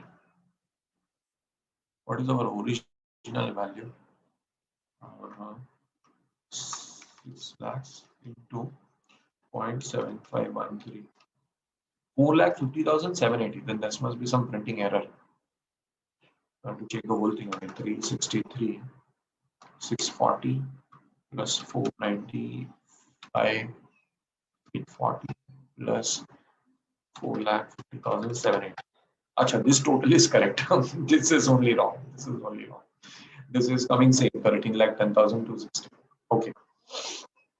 Yeah. So in third year, what will happen, guys? Will the third year's cash flow come in full, or I take only 70%? Because third year I wanted 0.7 years. I want the project lifetime to come down. So what will I do? Take full or take 70%? 70%, everybody understands that, right? So what we will do now here, it will be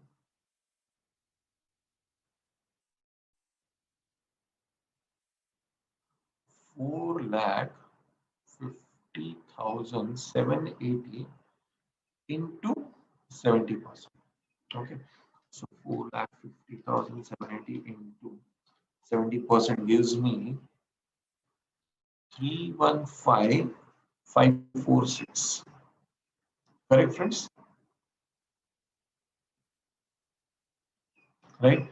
So the total of this now, the total of all these three, 315,546 plus 495, 840 plus 363, 640 makes it to 11,75,026.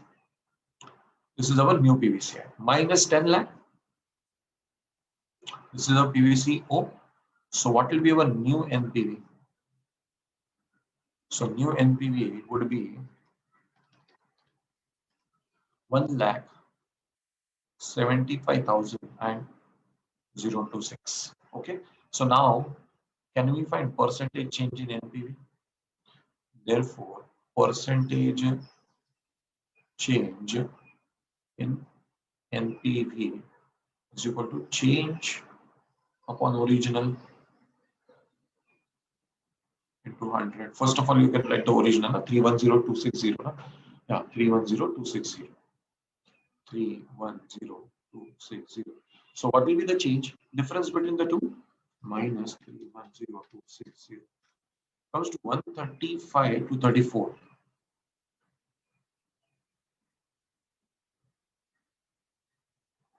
Correct? Divided by 310,260 percentage. It came to 43.58.7. So we can say 43.59%.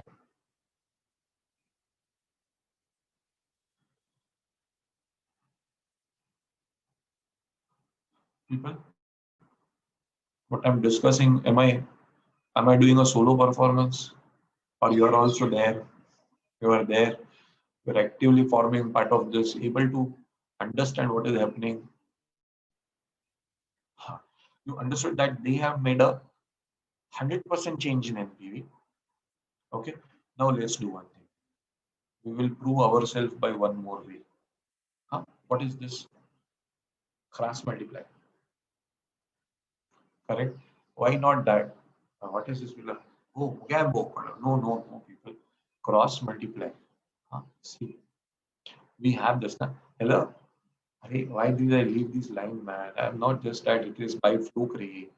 I want you to calculate this. See, percentage change in life is 23%. Percentage change in NPV is 100%. Now, percentage change in life is 10%. Percentage change in NPV is how much? Do that, cross multiply, you should roughly get the same values. 1000 divided by 23. 43.4. Hi, are we getting same people? Understood what happened? Got it now? So you understood what happened? They solved the whole sub questions, all sub questions they solved by changing it 10%. And this sub question they solved by changing the NPV 100% as the old solution. So actually the left side part which is printed is not wrong, but it is not fitting that part. Rest all things you change 10%. Now. So even life also you should change by 10% only. So it was done a little different way, but then I think we managed to prove this. So cross multiply, yeah, Wakanda. So I'm sure you will be taking a screenshot of this. 1 minute, let me write what is this, because when you take a screenshot, you should be knowing. Na? So this is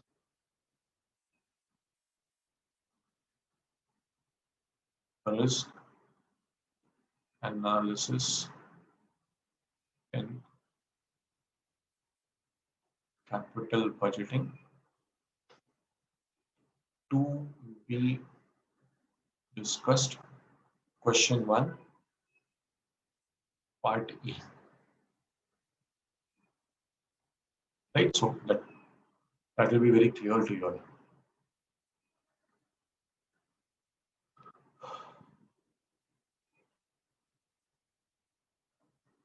Understood this, guys?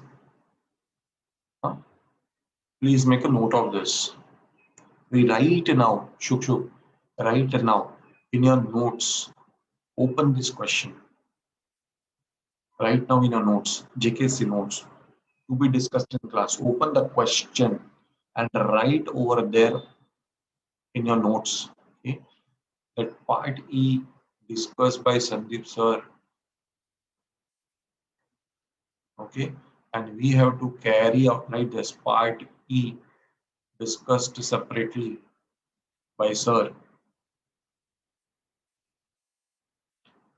We have to carry out 10% change in life.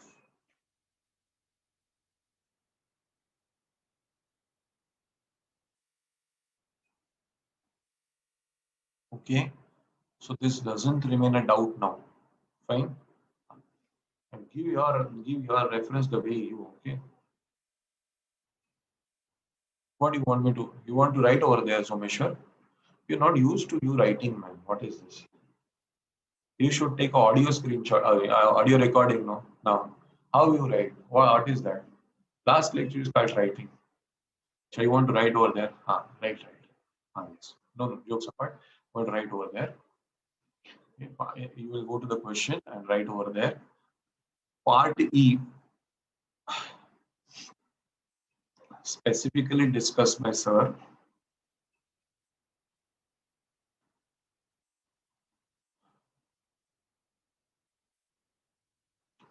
You have to make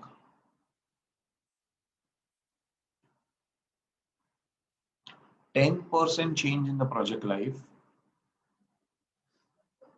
You have to make 10% change in the project life. That is 2.7 years.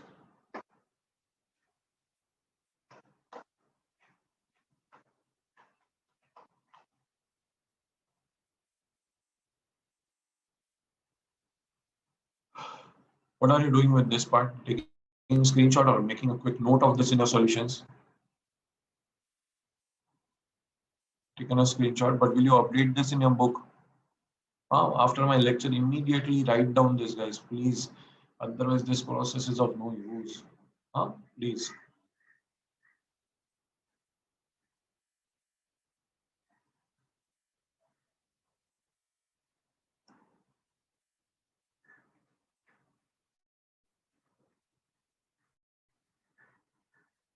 Done, friends? Okay. So, We will study also a little. Means till now we were not doing time pass, but we were discussing a lot of things today, right? Uh, So taking you back to the topic, dividend decisions, right? Uh, tomorrow, tomorrow I mean to say next working tomorrow, I'm going to talk like this about capital budgeting, about few accounting ratios. Okay, Someshwar, make a note of this. If I forget, you remind me. Next lecture, we will talk about capital budgeting, okay, accounting ratio, DuPont analysis and accounting ratio. Now we will like, Someshwar, do that again, uh. The immediate first thing, see, people, you see, if you teach foreign students, so pardon please, so come again. This is what they are. Two formulas, so pardon please, or they say, so come again please. And in India, it is only one thing. Whichever state will, what is that? Standard accounting ratio, DU, DuPont analysis. Okay. Uh, so we will discuss all this in the next lecture. DuPont analysis, defense interval ratio. So this all is there in the next lecture's agenda. Okay. And obviously, sums from the module of dividend decisions that we will, because today little of dividend decisions we are doing, and then in the next lecture we will do the remaining part and wind up the topic, and that time we will discuss the module of dividend decision also. Okay. Majority concepts, no, the vast concepts are there in cost of capital and capital budgeting. So there some differences arise. So the discussion was more important. So we will go with dividend decision.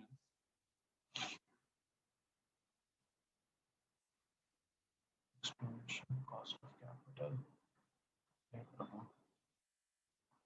Finding the topic is a task for me.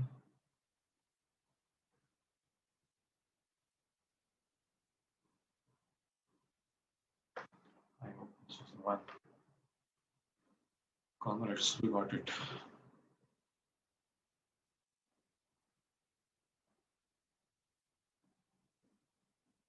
This is not your notes.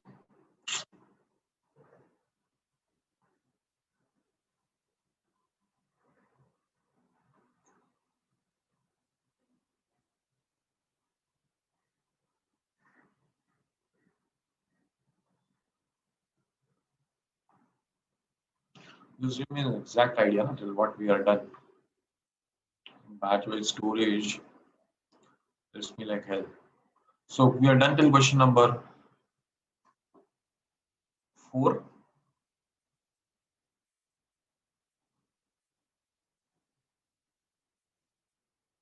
What say people? Question number 7. Oh,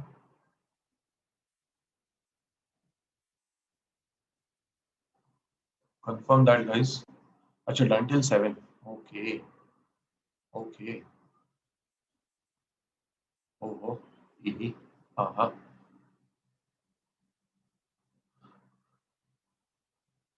Question 7 done. Okay. Okay. Thank you, friends. So means we have discussed. See the uh, list of dividend decision models we have discussed. As one is Walter, we have discussed, right? The other fellow that we discussed was Gordon. Gordon. This is Gordon. Lakshya, this is Gordon. Gordon.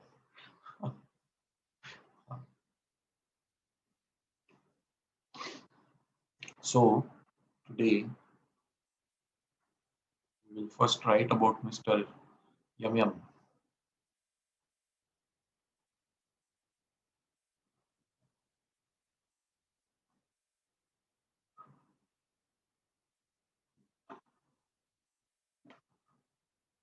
we've already done so. Bye, bye.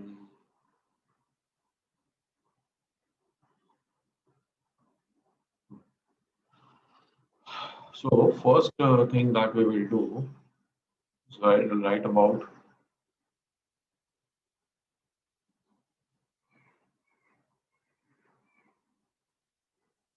dividend model.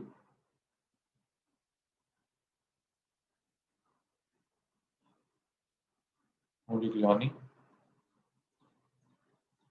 Miller approach. Modigliani Miller. What is that? Yum yum yum yum. Right? Yeah. Okay. So we have visited this Mr. Yum Yum Yum Yum where in, in cost of capital structure theories, right? So we revisit them talking about dividend models. So what they say, arbitrage, correct, is smart.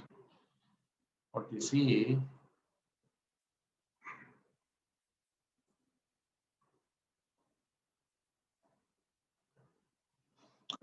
that P0 is going to be P1 plus D1 divided by 1 plus K. What is that? So P0, that's what I'm thinking. It became too thick, not able to write. Is a current market price. Okay. What is P1? Expected market price. What is D1?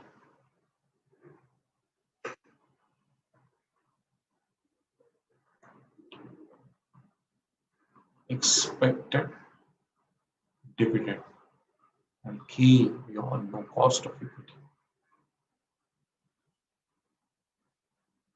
Okay. So what he says, how much people will be willing to shed off the price today? Hmm? How much price people will be willing to shed off today? It will be simple. P1 is a price that I expect after a year. D1 is a dividend that I expect after a year. So my what do you say? This will be my earnings that will come after a year, and I'll just compare it with my cost of capital, right? My expectations. For example, suppose this P1 is 90. Say for example, P1 is 90. Okay. D1 is expected to be 20. Okay. So this becomes 110. One. Hmm. Okay. So this is what suppose. Let me put it properly. Suppose P1 is 90 and D1 is 20. Therefore, what I will receive after 1 year, 90 rupees is the price plus 20 rupees, 110 I will receive after 1 year. You agree with this? The price of my share will become 90 and the dividend that I'll get is 20. So I'll receive 110 after 1 year. If I expect K is equal to 10%, then what I will say? How much? Then how much I will be willing to pay today? Important. How much I'll be willing to pay today? Arey man, what becomes 110 after 1 year at 10%? 100? 100 now. What becomes 110 after 1 year at the rate of 10% is 100 now. So how much will I be willing to pay today? 100 now. So how did you get it? You get it like this. 90 plus 20 divided by 1.1. Do it. 90 plus 20 divided by 1.1, and I got the answer 100. Hope you will also get it. So don't you think the formula is pretty simple, right? Discounting at the key, correct? 90 is what I expect the price to be after 1 year. 20 is the dividend I expect after 1 year. So 110 I'll get after 1 year, and I expect 10% returns. So according to me, if 100 is the price, everything is going good, right? Suppose if the price is 90, wow, much better than my expectation. I'll hop on the share. But if the price is more than 100, 105, 106, no 10% returns. I'll say, I don't want to buy. Simple, huh? Right now. If I buy it at 100 rupees, it will give me 10% because it is expected returns are 110. Okay, fine. So simple is the formula. So write it down, note it down.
Sorry.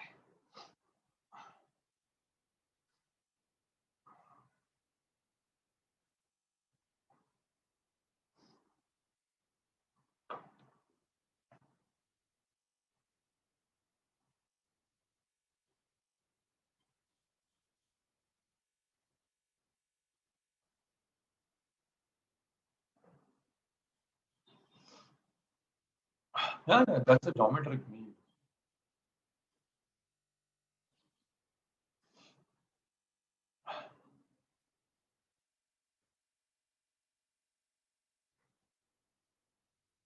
But see, this is not a geometric mean here.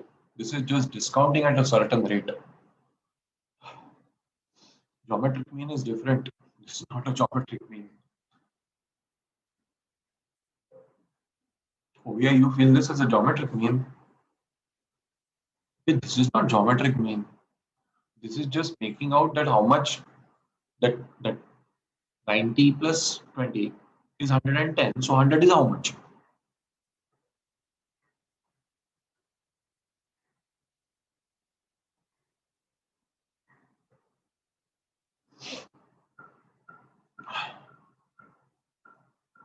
So they have calculated the growth, na? Same thing, na? Ovia. I have calculated what percentage change, 19.44, whatever. They have calculated 1.1944, means 100 becomes 110. Yes, it is. That is how it will go. Geometric mean is that's how it will go. Yeah. So let's get to questions. I have to still talk about Modiglani Miller, but it is better that we first go to questions and then we will continue. Okay. So let's come to question number 8. Let's come to question number 8. Shall we start? RST Limited has a capital of rupees 10 lakh and equity shares of rupees 100 each. Okay, so rupees 10 lakh of rupees 100 each. So remove those zeros. I can say existing number of shares 10,000. The shares are currently quoted at par. Currently quoted at par. Guys, P000. Right in your notes. The company proposes to declare a dividend of rupees 10 per share. Oh. What is this? This is D1. Okay. The capitalization rate for the risk class for which the company belongs is 12% KE. What will be the market price of the share at the end of the year if a dividend is not declared and dividend is declared? Okay, first we'll tackle about this, then we will talk about the next part. Fine. Okay. Hello guys. I will continue writing. But you remember we had made a chart at the beginning of the topic, right? Hello. We have noted the names now in the chart, no? So just look over there and tell me yum where is written where? Dividend relevance or dividend irrelevance? Correct, na? Irrelevance we have written, na? Hai. What is that? Dividend irrelevance. I'll talk after writing these answers. Because with reference to answers, it will become easy for me to explain. So first, let's calculate it. Where is my file?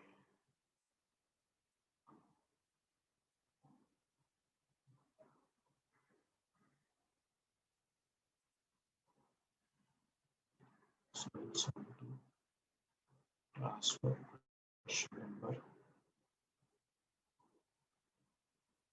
8.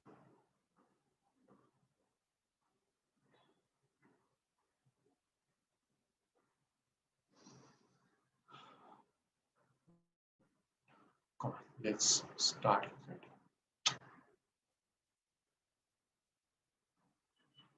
So let us note down all the factors.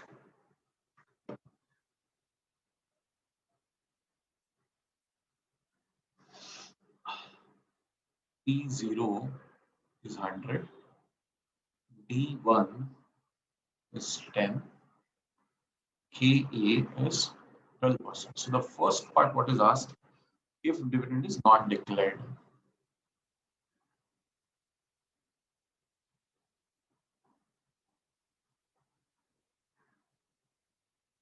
If dividend is what? Not declared. Okay. So according to approach,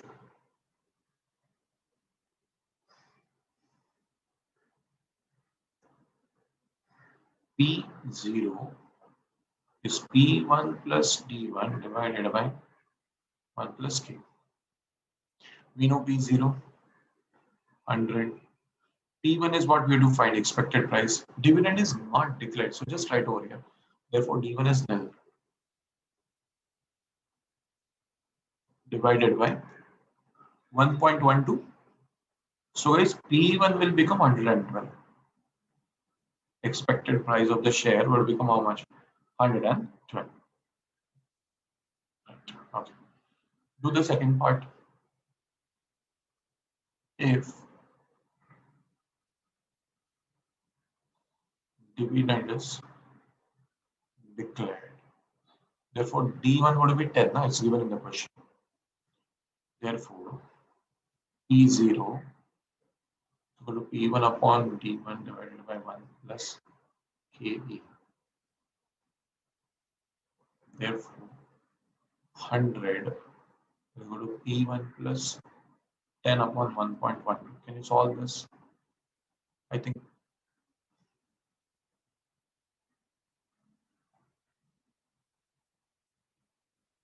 therefore P1 will become 102. 102, right? People tell me how much is the difference? The difference is just of dividend. Just of dividend. So if dividend is given, then what is the price? Then the price is 102. Dividend is not given, then the price is 112. So how much is the money in the hands of shareholder? 112. The market price is 112. Dividend not given, you sell the share, how much will you get? 112. Dividend given, so 10 rupees company gave you, and then you sell the share, how much will you get? 102. What difference does it created in the value that you hold? Nothing. Why dividend irrelevance? The value is not affected. People, you remember cost of capital? There we have written Modiglani Miller believe in net operating income approach. Whatever is the cost of capital, value of the firm remains same. They believe in the constant value. You can see the theory part if you have the same notebook. So you can see this. We have written this in the Modiglani Miller approach. We have written this that the KO remains same, ABID is same. So whatever happens, irrespective of the capital structure, value of the firm remains same. So what value am I going to get as a shareholder? If the company does not declare dividend and I sell it in the market, I'll get 112 rupees. Correct. And if the company declares me dividend, what will happen? 10 rupees I'll get from company and selling the share in the market, I'll get 102 rupees. So in any case, I'm better off or I'm at the same level. Same level, you give dividend or you don't give dividend, I'm there only at 112. Dividend irrelevance. Wherein if you talk about Walter, Walter says that see compare R and K. Walter has one clear thing, compare R and K. R is greater, company earns better, zero dividend. Then there the market price gets affected by the dividend policy. He said, no, no, nothing. It will be a balancing act. You got the point? Huh? Okay, fine. We'll continue with the remaining part of the question. What says the third part? See, assuming that company pays dividend. Third part of the question, assuming that company pays dividend. Okay, so we'll write company pays dividend. Therefore, D1 is equal to 10 and P1 would be how much? 10. Applicable price is 102. Okay. And has net profits of 5 lakh and makes new investment of 10 lakh during the year. How many new shares must be issued? Okay, fine. How many new shares must be issued? So,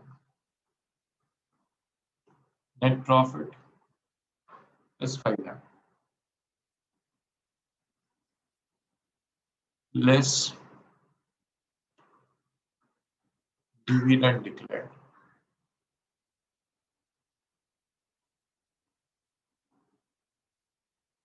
Fine.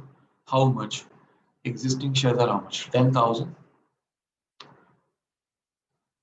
into 10 rupees per share. So dividend declared would be 1 lakh from the profits. Therefore, profits available for investment would be how much? 4 lakh.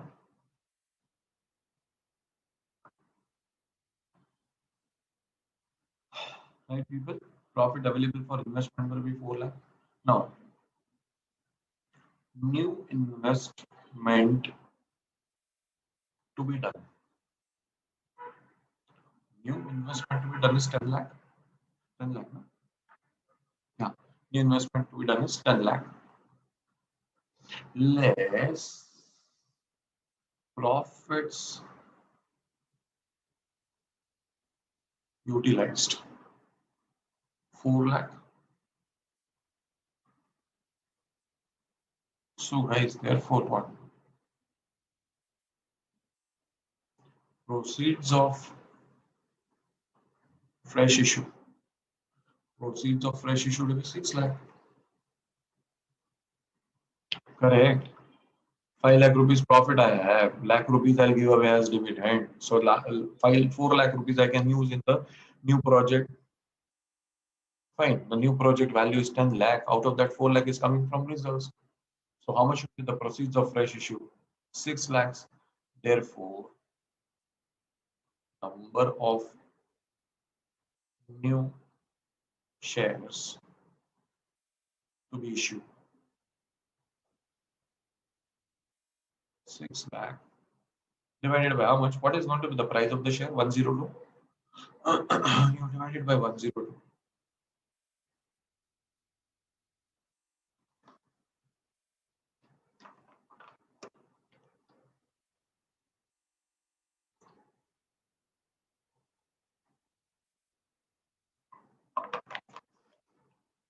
Someshwar, how 6,000? I'm reading Someshwar. Laksh, you updated your answer. Good.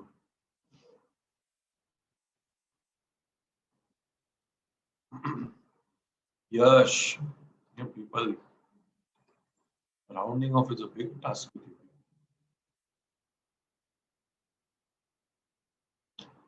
you. Yash, Yash, wrong answer. Muna, Jinesh, Vedavalli, Bharat, Mukila, everybody is rounding it off to 5882. Why, people? Why you do like this with me? You have some personal enmity with me, huh? Arey, my dear friends, is 5882.35. Sir, you only taught us, sir. Anything below zero point 0.5, take it to the previous digit. Carry it, I only taught, but there is some practical application or not? Huh? 1 minute.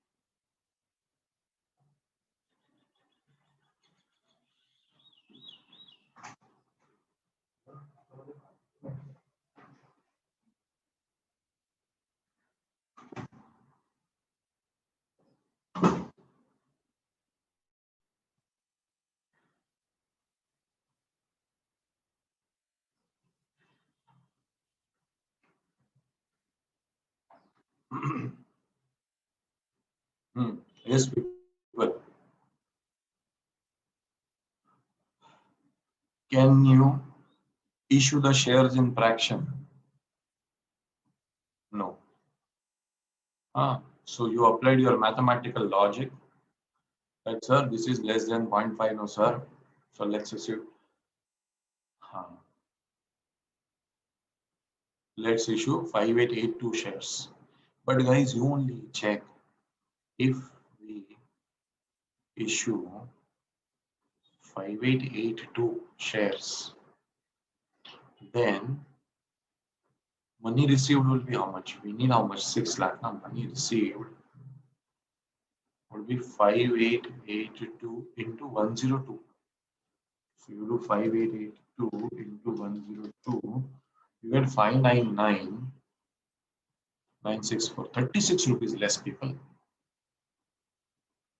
And your project would be unsuccessful. You'll not have enough money to run the project. So that's why what you should do, you should round off this always to. So this is not done. No, no, no. Never round off like this. Wrong. No. It is now. No, no. Not this way, not this way, not done. Okay. So what to do?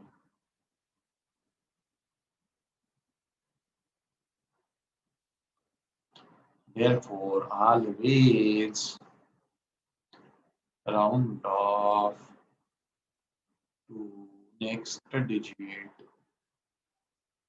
Okay, always round off to what? To next digit. Okay, therefore 5883 shares. Understood?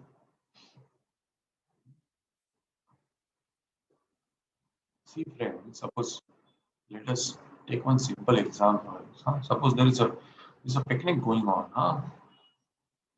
You people are suppose good days are back and you plan a picnic after your exam, right? Suppose 60 students are ready to go for the picnic. So what is the first thing that you need? You need a bus. Okay. So you reach an operator, travel operator, right? And you tell them that we want buses to go for a picnic. You just see big buses are gone. I have bus with 40 people capacity. Huh? So how you calculate? You take out your calculator. 60 student divided by 40. 60 students divided by 40 in each bus. Give us 1.5 buses. Huh. And do that when you give the half bus, no, give the rare part of the bus because people more enjoy in the rare part, no, the people dance there, sing there. Huh? Don't give that front part. It also has the rear part also has a dicky, no, so we can keep our luggage over there. Give that half part of the bus, the rear part.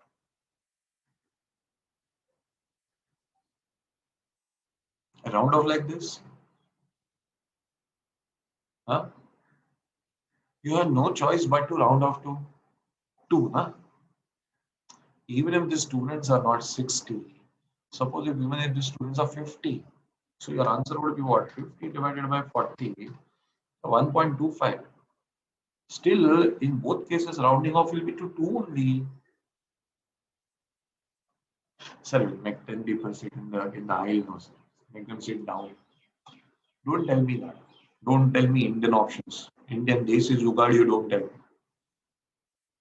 So two, three will sit in the cabin, right?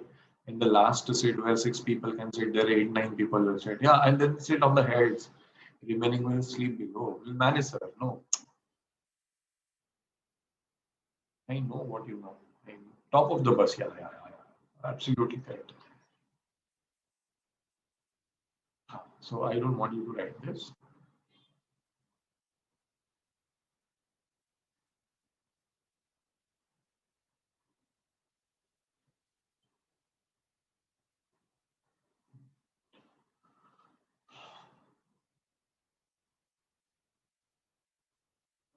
Emunna, screenshot.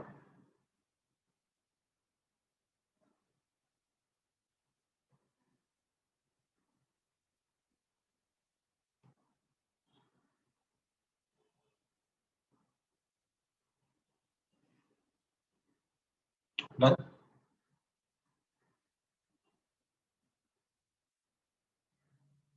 Theory part you want, so measure taken. Okay, fine. Okay, sure. So we are good to go to the next question. Come to question number 9. Come to question number 9.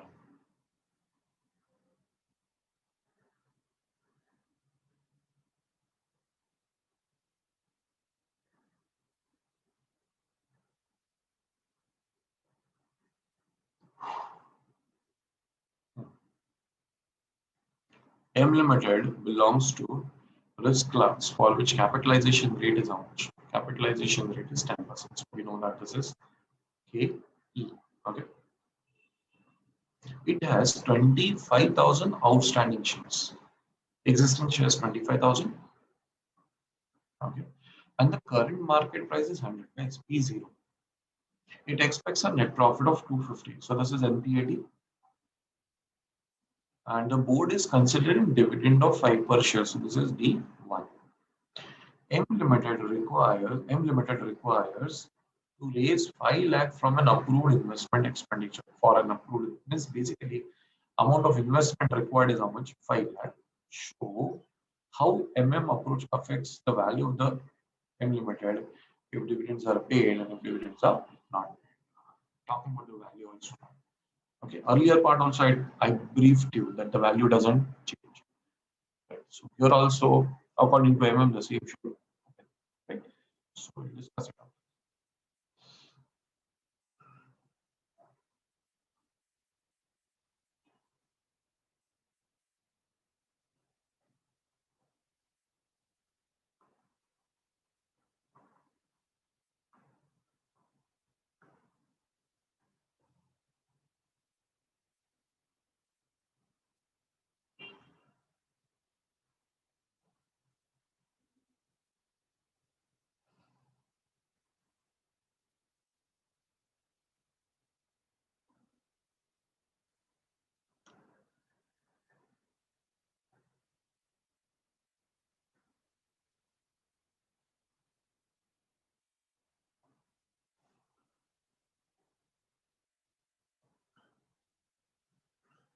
Shall we, friends? Let me first write few basic things. KE 10%. Existing shares 25,000. P0 100. And PAT 250.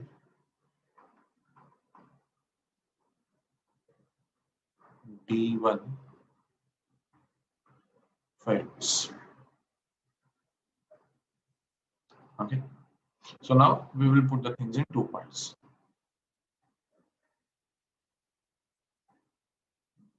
What they're saying, if dividends are paid and if dividends are not paid. So here we'll say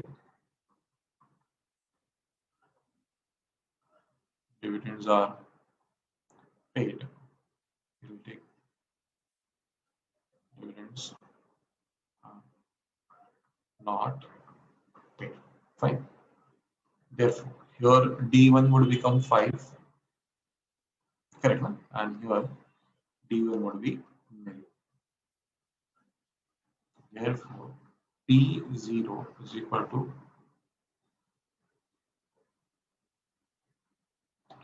P1 plus D1 divided by 1 plus K. P0 is 100. P1 we don't know. D1 is only 5. K is how much? 10%. So 1.1. So this would be 110 minus 5. So P1 would be 105. Correct. Yes. And if dividends are not paid, so P0 would be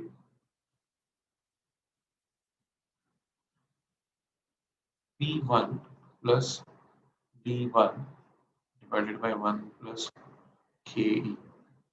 So 100 is equal to P1 plus nil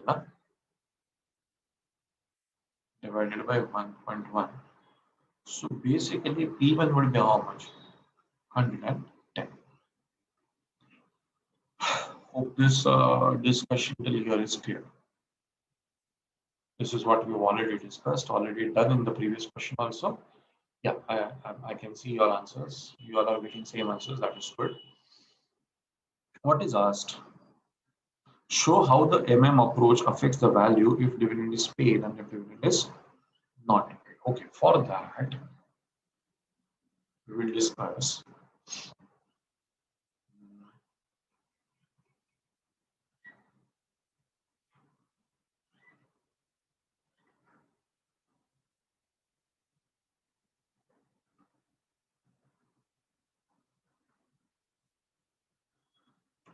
new investment required is how much? 5 lakh. Okay. The profit available is how much? The profit available is 250.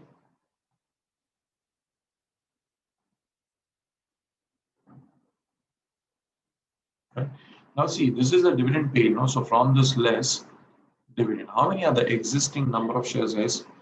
25,000 is the existing number of shares multiplied by 5. So 125 will go away in dividend. Correct. Therefore, profit available for investment would be 125. Right? Okay. Now, I'll repeat, new investment 5 lakh less profit available 125. Therefore, proceeds of fresh issue should be 375. Therefore, number of equity shares issued would be 375 divided by, this is a dividend paid part, right? So the price becomes 105. So divided by 105 would be 375 divided by 105. 3572. Now you know how to round it off. Whatever comes after point, what if the point comes, you're rounding off it to next number. So all right, 3571.42, that is 3572. Okay, now see. Therefore, total number of equity shares existing, you cannot forget, no? 25,000 shares. What's it, people? Existing shares of 25,000 are there only, they're not going to change. In that, we will add new 3572. So I've got total 28,572 shares. Now tell me, if I just multiply this by the market value of each share, 105, what I will get is a total market value of the firm.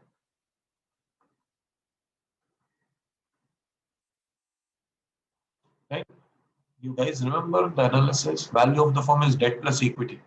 There's no debt. So this is the market value of the equity, and that's it. Correct? So if I multiply this 28,572 into 105, it gives me 30 lakh and 60 rupees.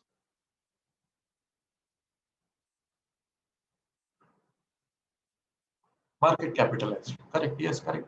Very much true. Correct. Lakshya. Market capitalization that we always see in the all business news related sites, money control. What is that? That is number of shares into the market price. That is what is the value of the equity.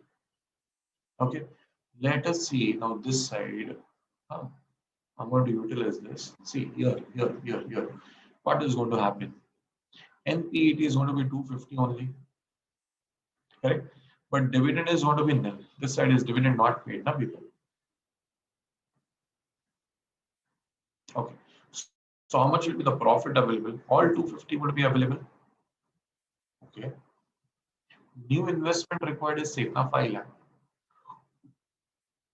So 250 will come from the available profit. Then the proceeds of fresh issue should be 250. So the number of shares should be 250 divided by, but how much now? 110, right? Okay. Okay. Good. So 250 divided by 110 is giving me how much? 2273. Yes, correct. All right, 2272.72. 7. So the number of shares existing are 25,000 plus the new are 2273.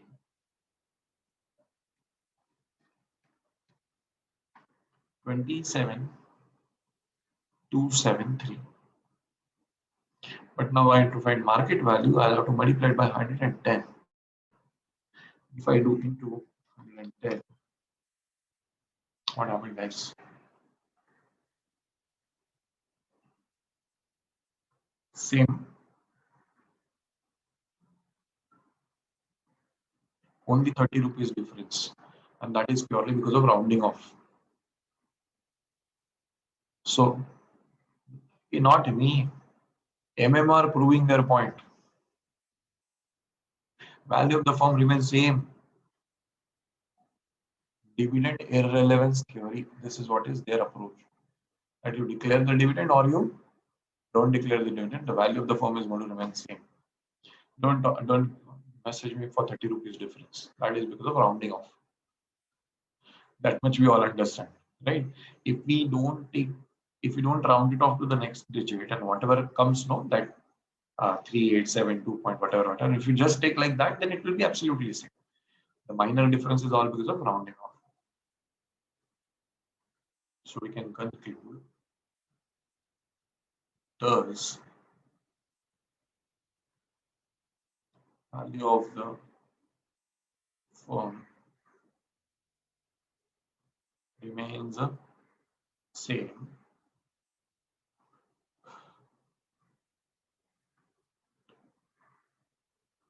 irrespective of dividend declared or not.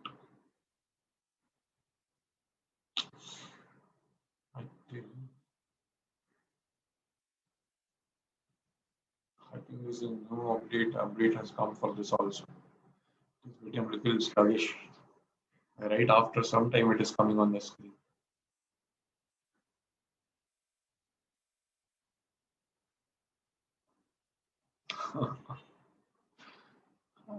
You think like and then you realize, okay, this is correct.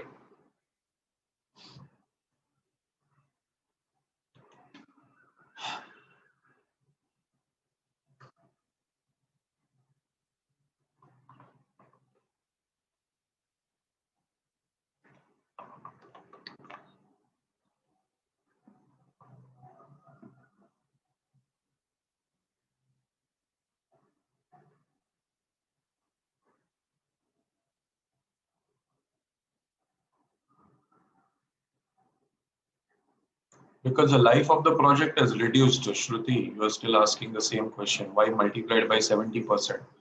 If you have heard the whole thing, the life of the project has reduced from 3 years to 2.7 years. zero point 0.7 means what? 70%, na? Shruti, where are you? I can't see you on the screen.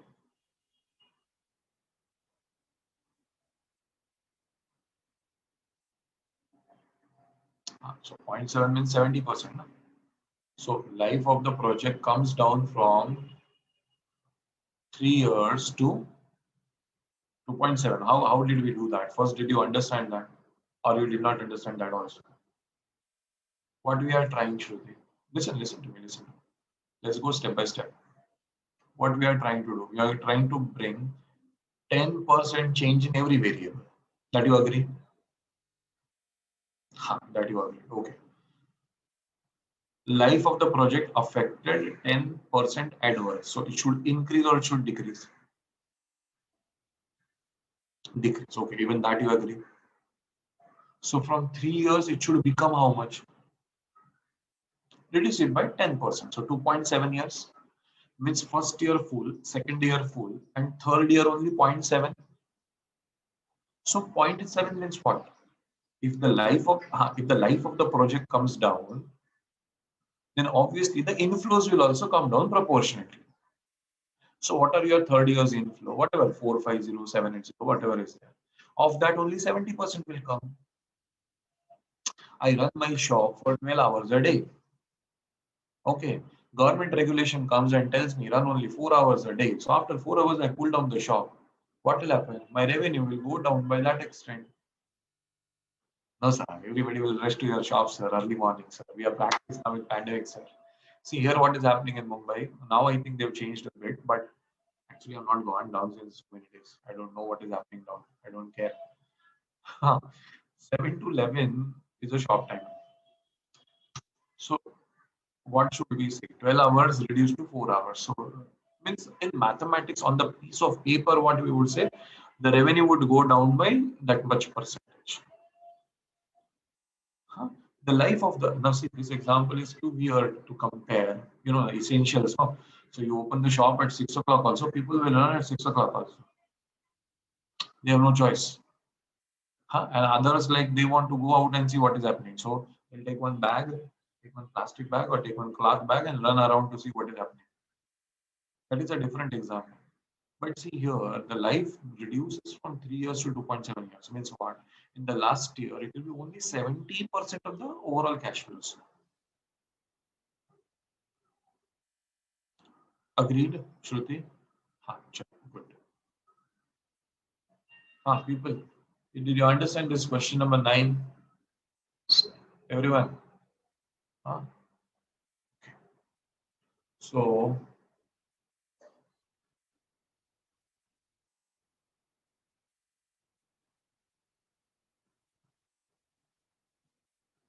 So we can stop for the day. Next lecture we have after 2-3 days gap, I suppose. Tuesday we have it or what? Huh? So that day we are completing this. Okay, and some extra points that I will discuss. Okay, these extra points also we'll discuss. That we will do. Fine. So now, is that difference is okay, Ankita? Present value factor, Ankita is asking. That in homework part it is taken 4 digits. See, if you see the whole module now, beta, everywhere it is taken 3 digits. So we'll stick to that. We'll continue with 3 digits. Okay, take one some here and there is fine. Anything else? No? Done for the day then? Okay. Chalo, bye people. Bye. See you on Tuesday then. Revise the things and come or don't come blank as usual.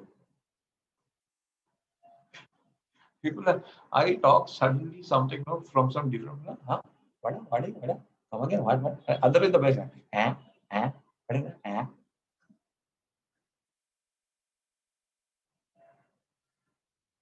What Someshwar you want to ask?